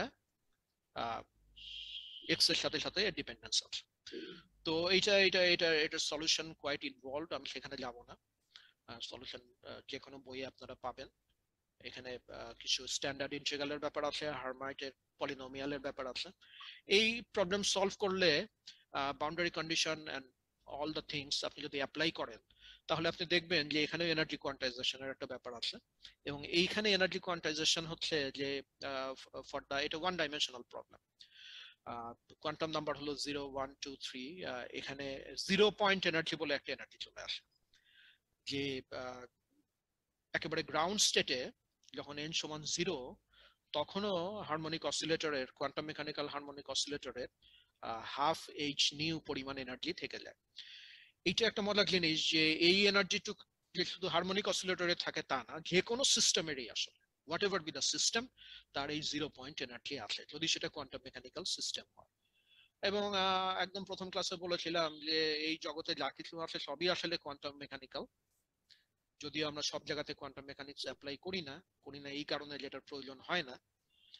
তাহলে সবকিছুরই 0 পয়েন্ট এনার্জি আছে, প্রত্যেকটা জিনিসের, প্রত্যেকটা সিস্টেমের, প্রত্যেকটা পার্টিকেলের 0 পয়েন্ট এনার্জি আছে। আমরা আমাদের জগতে এই এনার্জিটাকে একেবারেই ফিল করি না, কারণ দেখতেই পাচ্ছেন যে প্ল্যাঙ্কের কনস্ট্যান্ট খুব ছোট, এবং ফর ম্যাক্রোস্কোপিক বডি এই 0 পয়েন্ট এনার্জিকে কোনো অবস্থাতে ইভেন ডিটেক্টও করা যায় না, যদিও এর ম্যাক্রোস্কোপিক এফেক্ট আছে, যেটা আমি সময় হলে বলবো আর কি।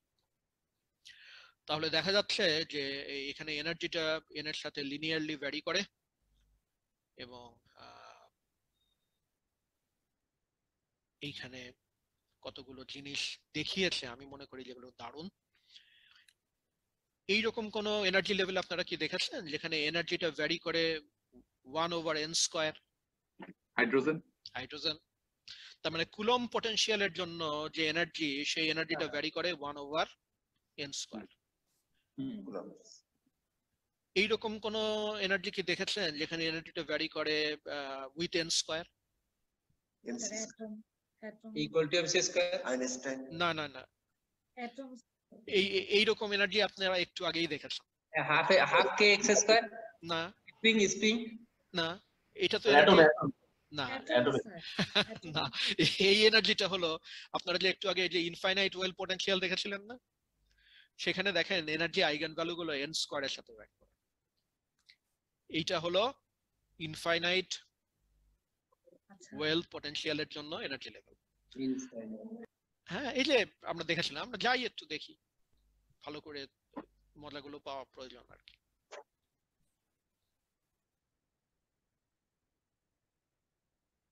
পার্টিকেল ইন এ বক্স যেটা ছিল। হ্যাঁ, particle in a box, particle in a box, right.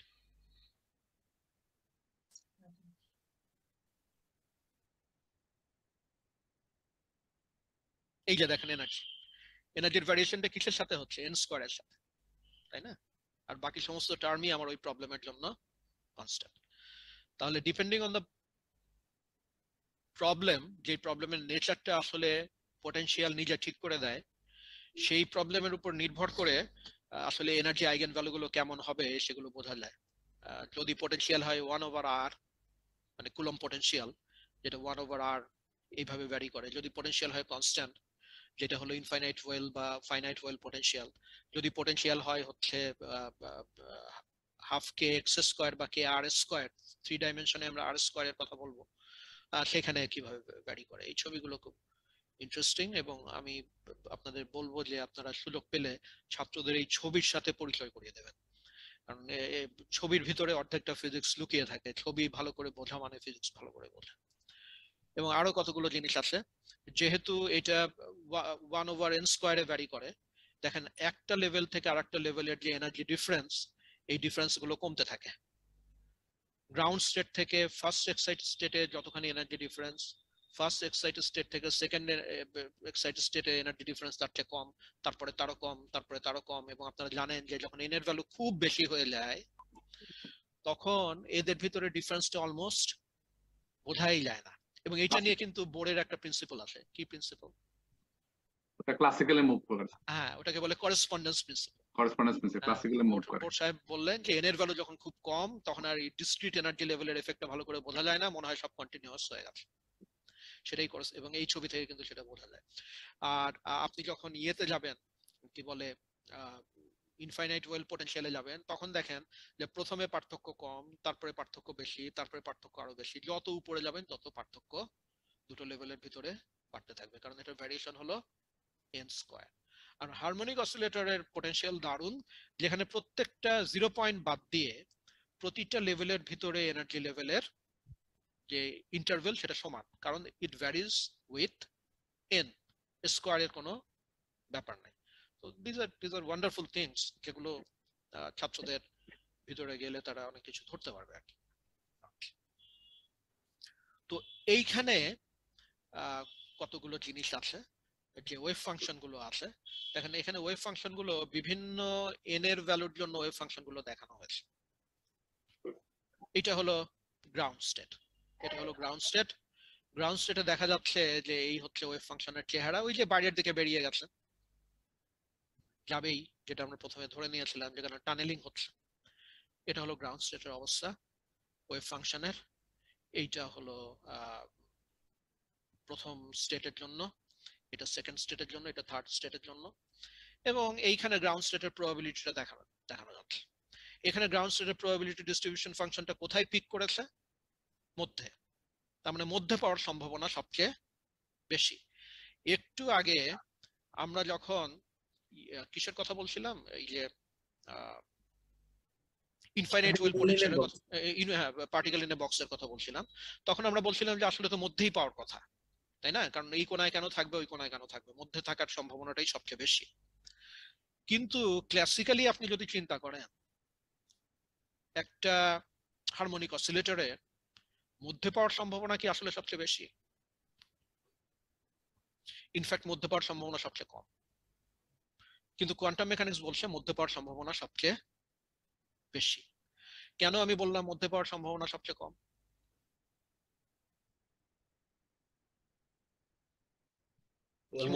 বেগ বেশি।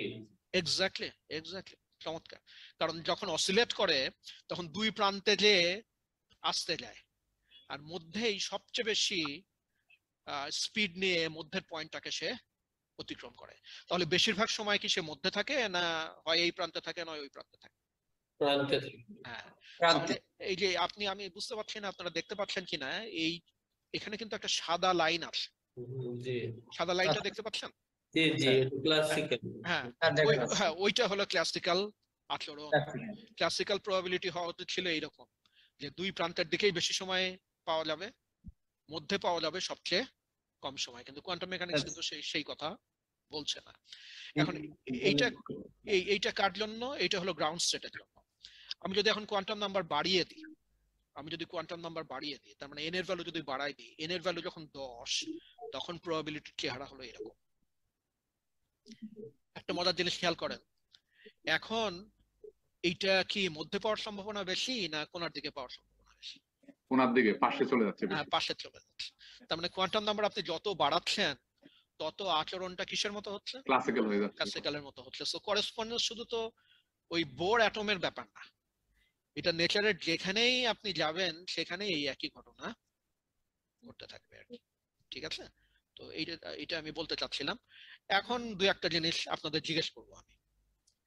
হারমোনিক অসিলেটরের জন্য পজিশনের এক্সপেকটেশন ভ্যালুটা কি হবে? মোমেন্টামের এক্সপেকটেশন ভ্যালুটা কি হবে? মোমেন্টামের এক্সপেকটেশন ভ্যালু কি হবে? 0 স্যার। 0 বোঝাই যায়, কারণ বামেও সে দোলে ডানেও সে দোলে, এবং মোমেন্টাম ভেক্টর আপনি যদি ভেক্টর সাম করে যদি ভাগ করেন তাহলে 0 পাবেন। পজিশনের ব্যাপারেও আপনি যদি স্টেট নেন তাহলে ওটাও 0, এক্সপেকটেশন ভ্যালু যদি নেন তাহলে ওটাও 0।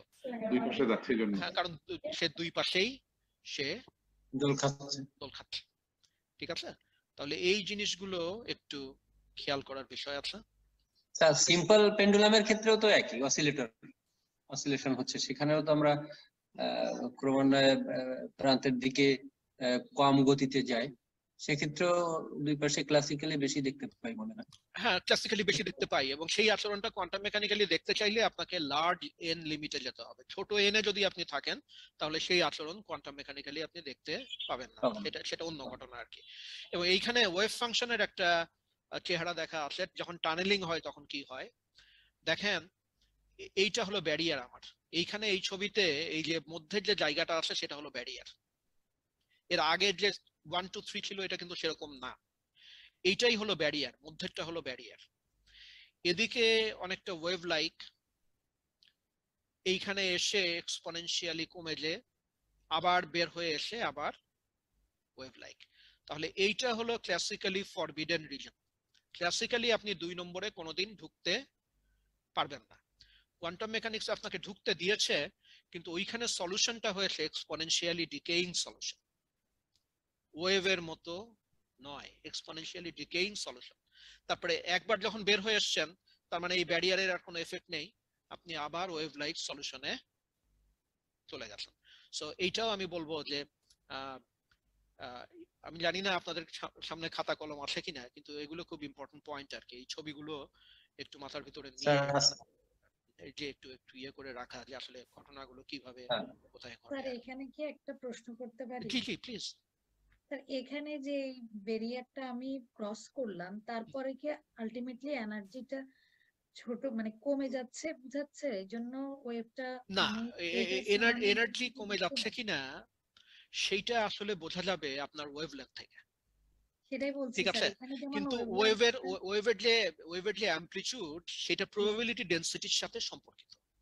তার মানে কথাটা হলো যে আপনি যখন এইদিকে ছিলেন, এদিকে যখন ছিলেন, তখন আপনি যদি এটার স্কয়ার নেন তাহলে যেভাবে প্রবাবিলিটিকে আপনি বেশি প্রবাবিলিটি পাবেন, এদিকে যদি স্কয়ার নেন কমে যাবে। তার মানে টানেলিং হয় ঠিকই, কিন্তু 100টা ইলেকট্রন যদি ব্যারিয়ারে এসে পৌঁছায়, মেবি 5টা 6টা ইলেকট্রন টানেল করে চলে যাবে। কাজে এইদিকে ইলেকট্রন পাওয়ার সম্ভাবনা আসলে এইদিকে যত ইলেকট্রন ছিল ততটুকু নয়। তাহলে ব্যারিয়ারে কিছু না, ব্যারিয়ারে কিছু ক্ষয় আছে সে কথা আমরা বলবো না, কারণ ব্যারিয়ারের ভিতরে কেউ আটকা পড়ে না। কথাটা হলো সবাই ব্যারিয়ার টপকাতে পারবে না। স্যার এটা কি তাহলে ওগুলি কি হবে যারা এটা কি রিফ্লেক্ট হওয়ার কারণে? দারুণ দারুণ দারুণ, ওদের যেটা হবে তারা রিফ্লেক্ট করবে, তারা আবার যেদিক থেকে এসেছিল সেদিকে ফিরে যাবে। জি স্যার, সেদিকে ফিরে যাবে। সেই জিনিসগুলো এর ভিতরে আসে, কিন্তু ওই যে যেটা আমি বলছিলাম যে আপনাকে ওই কি বলে যেটা বলছিলাম যে ওই সরি আমি নিজেই তো খেয়ে হারিয়ে ফেললাম। অনেক জিনিস আছে এখানে, কিন্তু এই ট্রান্সমিশন কোএফিসিয়েন্ট তারপরে রিফ্লেকশন কোএফিসিয়েন্ট এগুলোর হিসাব আছে আর কি। এগুলো কোয়ান্টাম মেকানিক্যালি হিসাব করে বের করা যায়, এগুলো এগুলো এগুলো হিসাব করে বের করা যায়। আপনি একটু পরে আসবেন, 10 মিনিট পরে আসবেন, ঠিক আছে? এগুলো হিসাব করে বের করা যায় যে কতটুকু ট্রান্সমিট করবে, কতটুকু রিফ্লেক্ট করবে, এগুলো ডিপেন্ড করে হচ্ছে যে আপনার যে ব্যারিয়ারটা আছে সেই ব্যারিয়ারের হাইট কতখানি, তার মানে সেই ব্যারিয়ার এনার্জি কতখানি, এবং আপনার নিজের কাইনেটিক এনার্জি কতটুকু আছে। এই দুটোর উপরে ডিপেন্ড করবে যে আপনি কতটুকু টানেল করতে পারবেন, কতটুকু রিফ্লেক্টেড হবে, এবং এই সমস্ত প্যারামিটার গুলো আর কি। তো সে কারণেই সবসময় আপনি যেটা দেখবেন যে আপনি তো আসলে এই জিনিসগুলো স্ট্যাটিস্টিক্যাল। আমরা এখন পর্যন্ত যা শিখেছি সেটা হলো যথেষ্ট এনার্জি না থাকা সত্ত্বেও টানেল করা যাবে, টানেল করে অন্য এলাকায় চলে যাওয়া যাবে। এখন যেটা বললাম যে 100টা ইলেকট্রনের ভিতরে হয়তো টানেলিং এর প্রবাবিলিটি হলো 6টা ইলেকট্রনের। আপনি কোনোদিনই 100টার ভিতরে কোন 6টা ইলেকট্রন যারা এই রিজনে সবাই একই এনার্জি নিয়ে আসে, কোন 6টা ইলেকট্রন টানেল করবে সেটা আপনি কোনোদিনই বলতে পারবেন না। কিন্তু আপনি যদি মেজার করেন তাহলে সবসময়ই 100টার ভিতরে 6টা ইলেকট্রনকে, তার মানে 6% ইলেকট্রনকে আপনি টানেল হতে দেখবেন। তো এইগুলো হচ্ছে inherent random nature of quantum mechanics আর কি, যে 6% টানেল করবে কিন্তু কোন 6% এটা কখনো বলা যায় না। যেমন এর একটা উদাহরণ হচ্ছে যে রেডিও অ্যাক্টিভ ডিকে। আপনি জানেন যে ধরা যাক একটা পার্টিকুলার রেডিও, আমি যিনি হাত তুলেছেন একটু পরে ওনার কাছে যাব, এটা একটু শেষ করি। আপনি জানেন যে ধরেন একটা পার্টিকুলার এক্স হচ্ছে একটা এলিমেন্ট, এর রেডিও অ্যাক্টিভ হাফ লাইফ হচ্ছে 6 মিনিট। আপনি জানেন যে 6 মিনিটের ভিতরে এর অর্ধেকটুকু ডিকে করবে, কিন্তু কোন অর্ধেকটুকু ডিকে করবে আপনি কখনো বলতে পারবেন না। প্রত্যেকটা আইডেন্টিক্যাল স্টেটে থাকলেও কোন অর্ধেকটুকু বলা যাবে না, কিন্তু অর্ধেকটুকু যে করবে এইটা কিন্তু আবার নিশ্চিতভাবে বলা যাবে। জি প্রদীপ কুমার, আপনি বলবেন কিছু? স্যার স্যার এই এনার্জি যদি জিরো থাকে সেক্ষেত্রে কি টানেলিং করবে? এইখানে আপনার প্রশ্নের দারুণ প্রশ্ন করেছেন, কিন্তু এই প্রশ্নের উত্তর কিন্তু এরই মধ্যে দিয়ে দেওয়া হয়েছে। আপনি কি বলতে পারবেন কোথায় দিয়ে দেওয়া হয়েছে?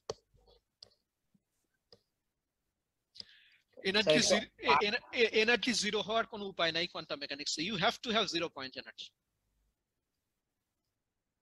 কোয়ান্টাম মেকানিক্স আপনার এনার্জি জিরো হতে দেবে না, আপনার 0 পয়েন্ট এনার্জি থাকতেই হবে আর কি। ঠিক আছে, কাজেই আপনি এনার্জি জিরো হলে কি করবেন সেইটা নিয়ে চিন্তা করার খুব দরকার নাই আর কি। এবং ওই 0 পয়েন্ট এনার্জির কারণেও কিন্তু যেটুকু আছে সেটুকু দিয়েও টানেলিং হয়ে যেতে পারে, টানেলিং করতে পারবে। টানেলিং করতে পারবে। ঠিক আছে,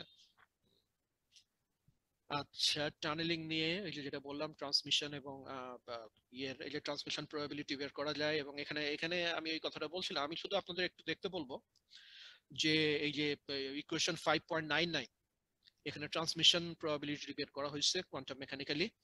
এইখানে দেখতে পাচ্ছেন আমি যে কথাটা বলেছিলাম ওই যে আপনাদের সেমিকন্ডাক্টিং ফিজিক্স এর ডিপ্লিশন লেয়ারের টার্মে, দেখেন এই transmission probability is decreasing exponentially. L হচ্ছে ব্যারিয়ারের উইডথ। তো ওই যে আপনি যখন অর্ডিনারি সেমিকন্ডাক্টরের জাংশন ফর্ম করবেন তখন সেখানে ডিপ্লিশন লেয়ারের যে উইডথ সেই টার্মটা এটাকে এতই শক্তিশালী করে দেবে যে আপনি বলতে গেলে কোনো টানেলিং এর কারণে কোনো ট্রান্সমিশন পাবেন না। তো এটা একটা ঘটনা।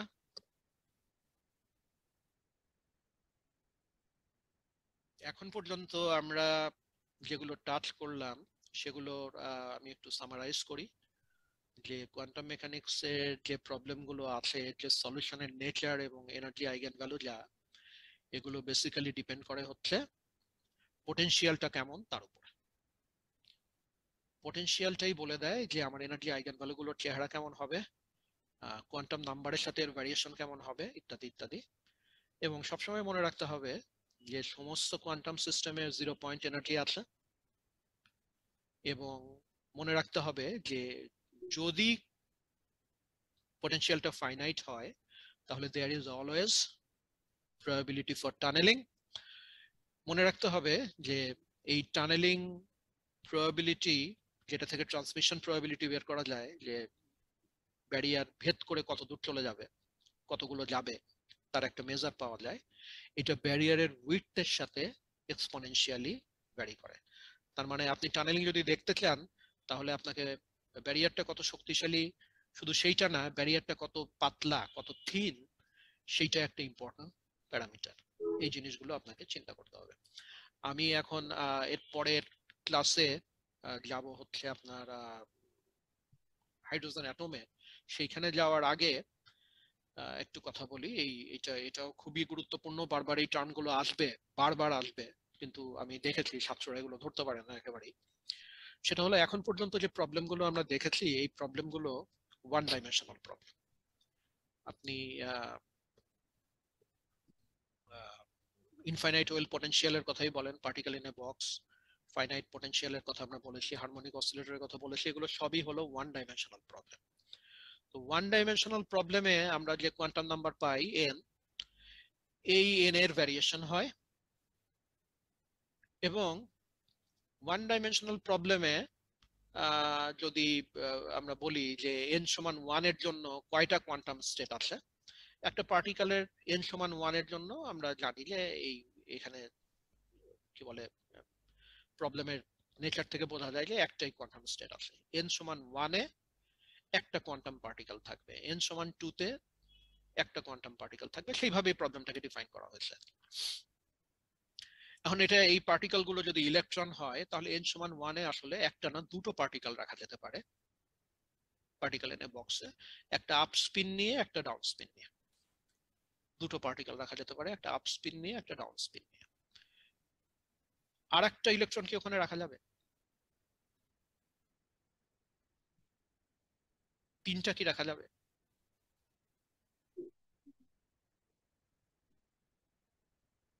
কি মনে হয় আপনাদের? প্রশ্নটা আবার একটু বলে খেয়াল করি। One dimensional problem, particle in a box, n সমান 1, ঠিক আছে? তার মানে প্রথম কোয়ান্টাম স্টেট। সেখানে আমি বলছি আমি দুটো ইলেকট্রনকে ওই স্টেটে রাখতে পারবো, একটার স্পিন হবে আপ, একটার স্পিন হবে ডাউন। আমি কি আর একটা ইলেকট্রনকে ওখানে রাখতে পারবো? না sir, Paoli exclusion principal. Exactly, Paoli exclusion principal ওখানে আর একটা ইলেকট্রন রাখতে দেবে না, কারণ আর একটা ইলেকট্রন যদি রাখি তার স্পিন হয় আপ হবে অথবা ডাউন হবে, এবং দেখা যাবে যে ওই রকম স্পিন নিয়ে অলরেডি একটা ইলেকট্রন ওখানে আছে। তাহলে আমি যদি দুটো ইলেকট্রনকে n সমান 1 এ রাখতে পারি, পাউলি স্পিন কি বলে পাউলি এক্সক্লুশন প্রিন্সিপালকে মেনে, তাহলে ওই লেভেলে একটা ডিজেনারেসি আছে। কিরকম ডিজেনারেসি আছে?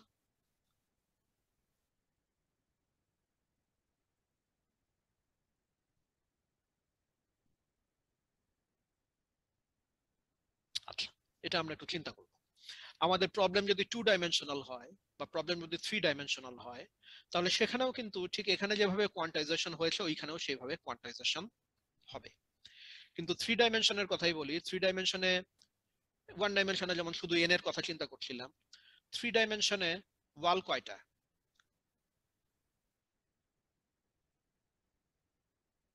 ওয়াল হলো 6টা।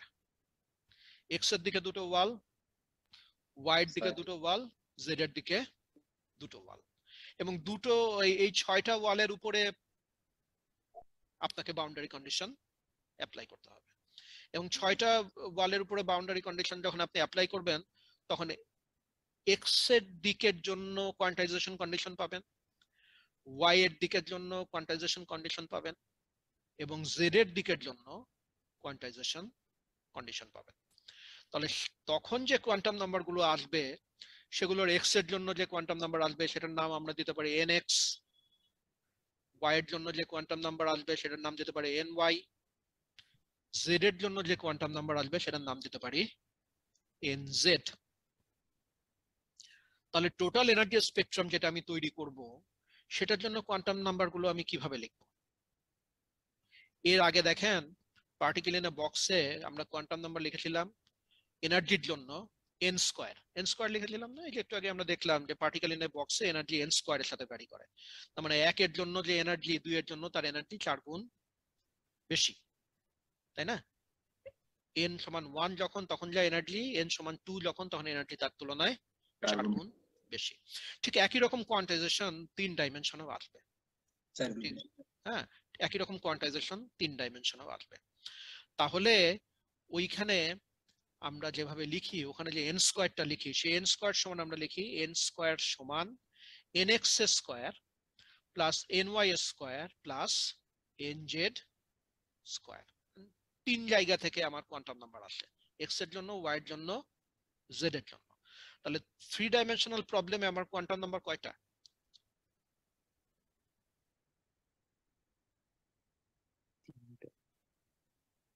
কোয়ান্টাম নাম্বার 3টা, nx, ny এবং nz। আপনাদের আমি একটা প্রবলেম দিয়ে এই সেশনটা শেষ করব। সেটা হলো আমরা দেখলাম ওয়ান ডাইমেনশনাল প্রবলেমে যখন n সমান 1 তখন আমি কয়টা ইলেকট্রন রাখতে পারতাম? দুইটা। আপনারা আমাকে বলবেন 3 ডাইমেনশন প্রবলেমে যখন n স্কয়ার সমান 1, n স্কয়ার সমান 1 মানে কি? n সমান কত? 1।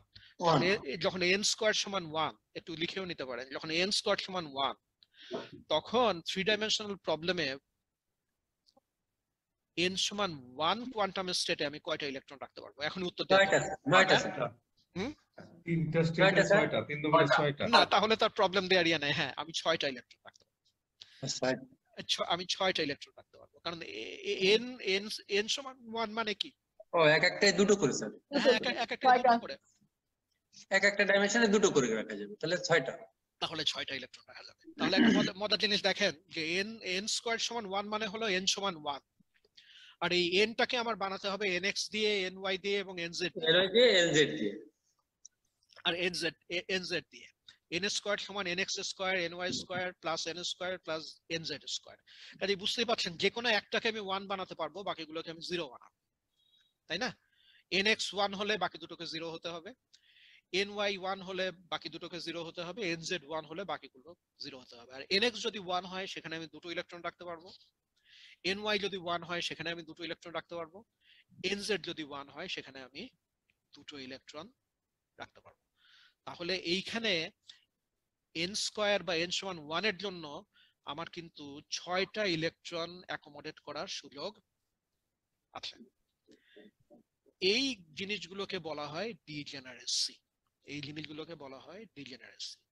তো আমি আপাতত এখানে শেষ করছি। আমরা এরপরে এই ডিজেনারেসি নিয়ে একটু আলাপ করব, কারণ ডিজেনারেসি খুব ইম্পর্টেন্ট কনসেপ্ট। তারপরে চলে যাব হলো হাইড্রোজেন অ্যাটমের শ্রোডিঙ্গার ইকুয়েশন। আপনাদের কোনো প্রশ্ন আছে কি?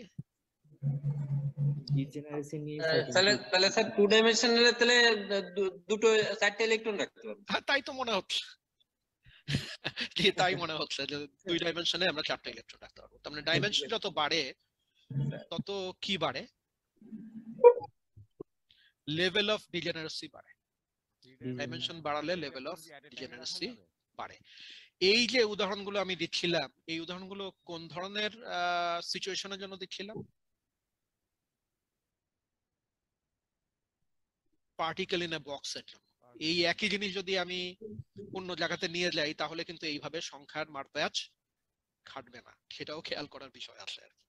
ঠিক আছে, তবে পার্টিকেল ইন এ বক্সের জন্য 1 ডাইমেনশন, 2 ডাইমেনশন, 3 ডাইমেনশনে কি করে ডিজেনারেসি ভ্যারি করে সেইটা আমরা একটা হয়তো ধারণা পেলাম। এরপরে আমরা ডিজেনারেসিটা জিনিসটা কি ভালো করে বুঝবো, এটা যেটা বলছিলাম যে অত্যন্ত জরুরি। ঠিক আছে, হাফ অ্যান আওয়ার পরে ইনশাআল্লাহ আমরা আবার মিট করবো।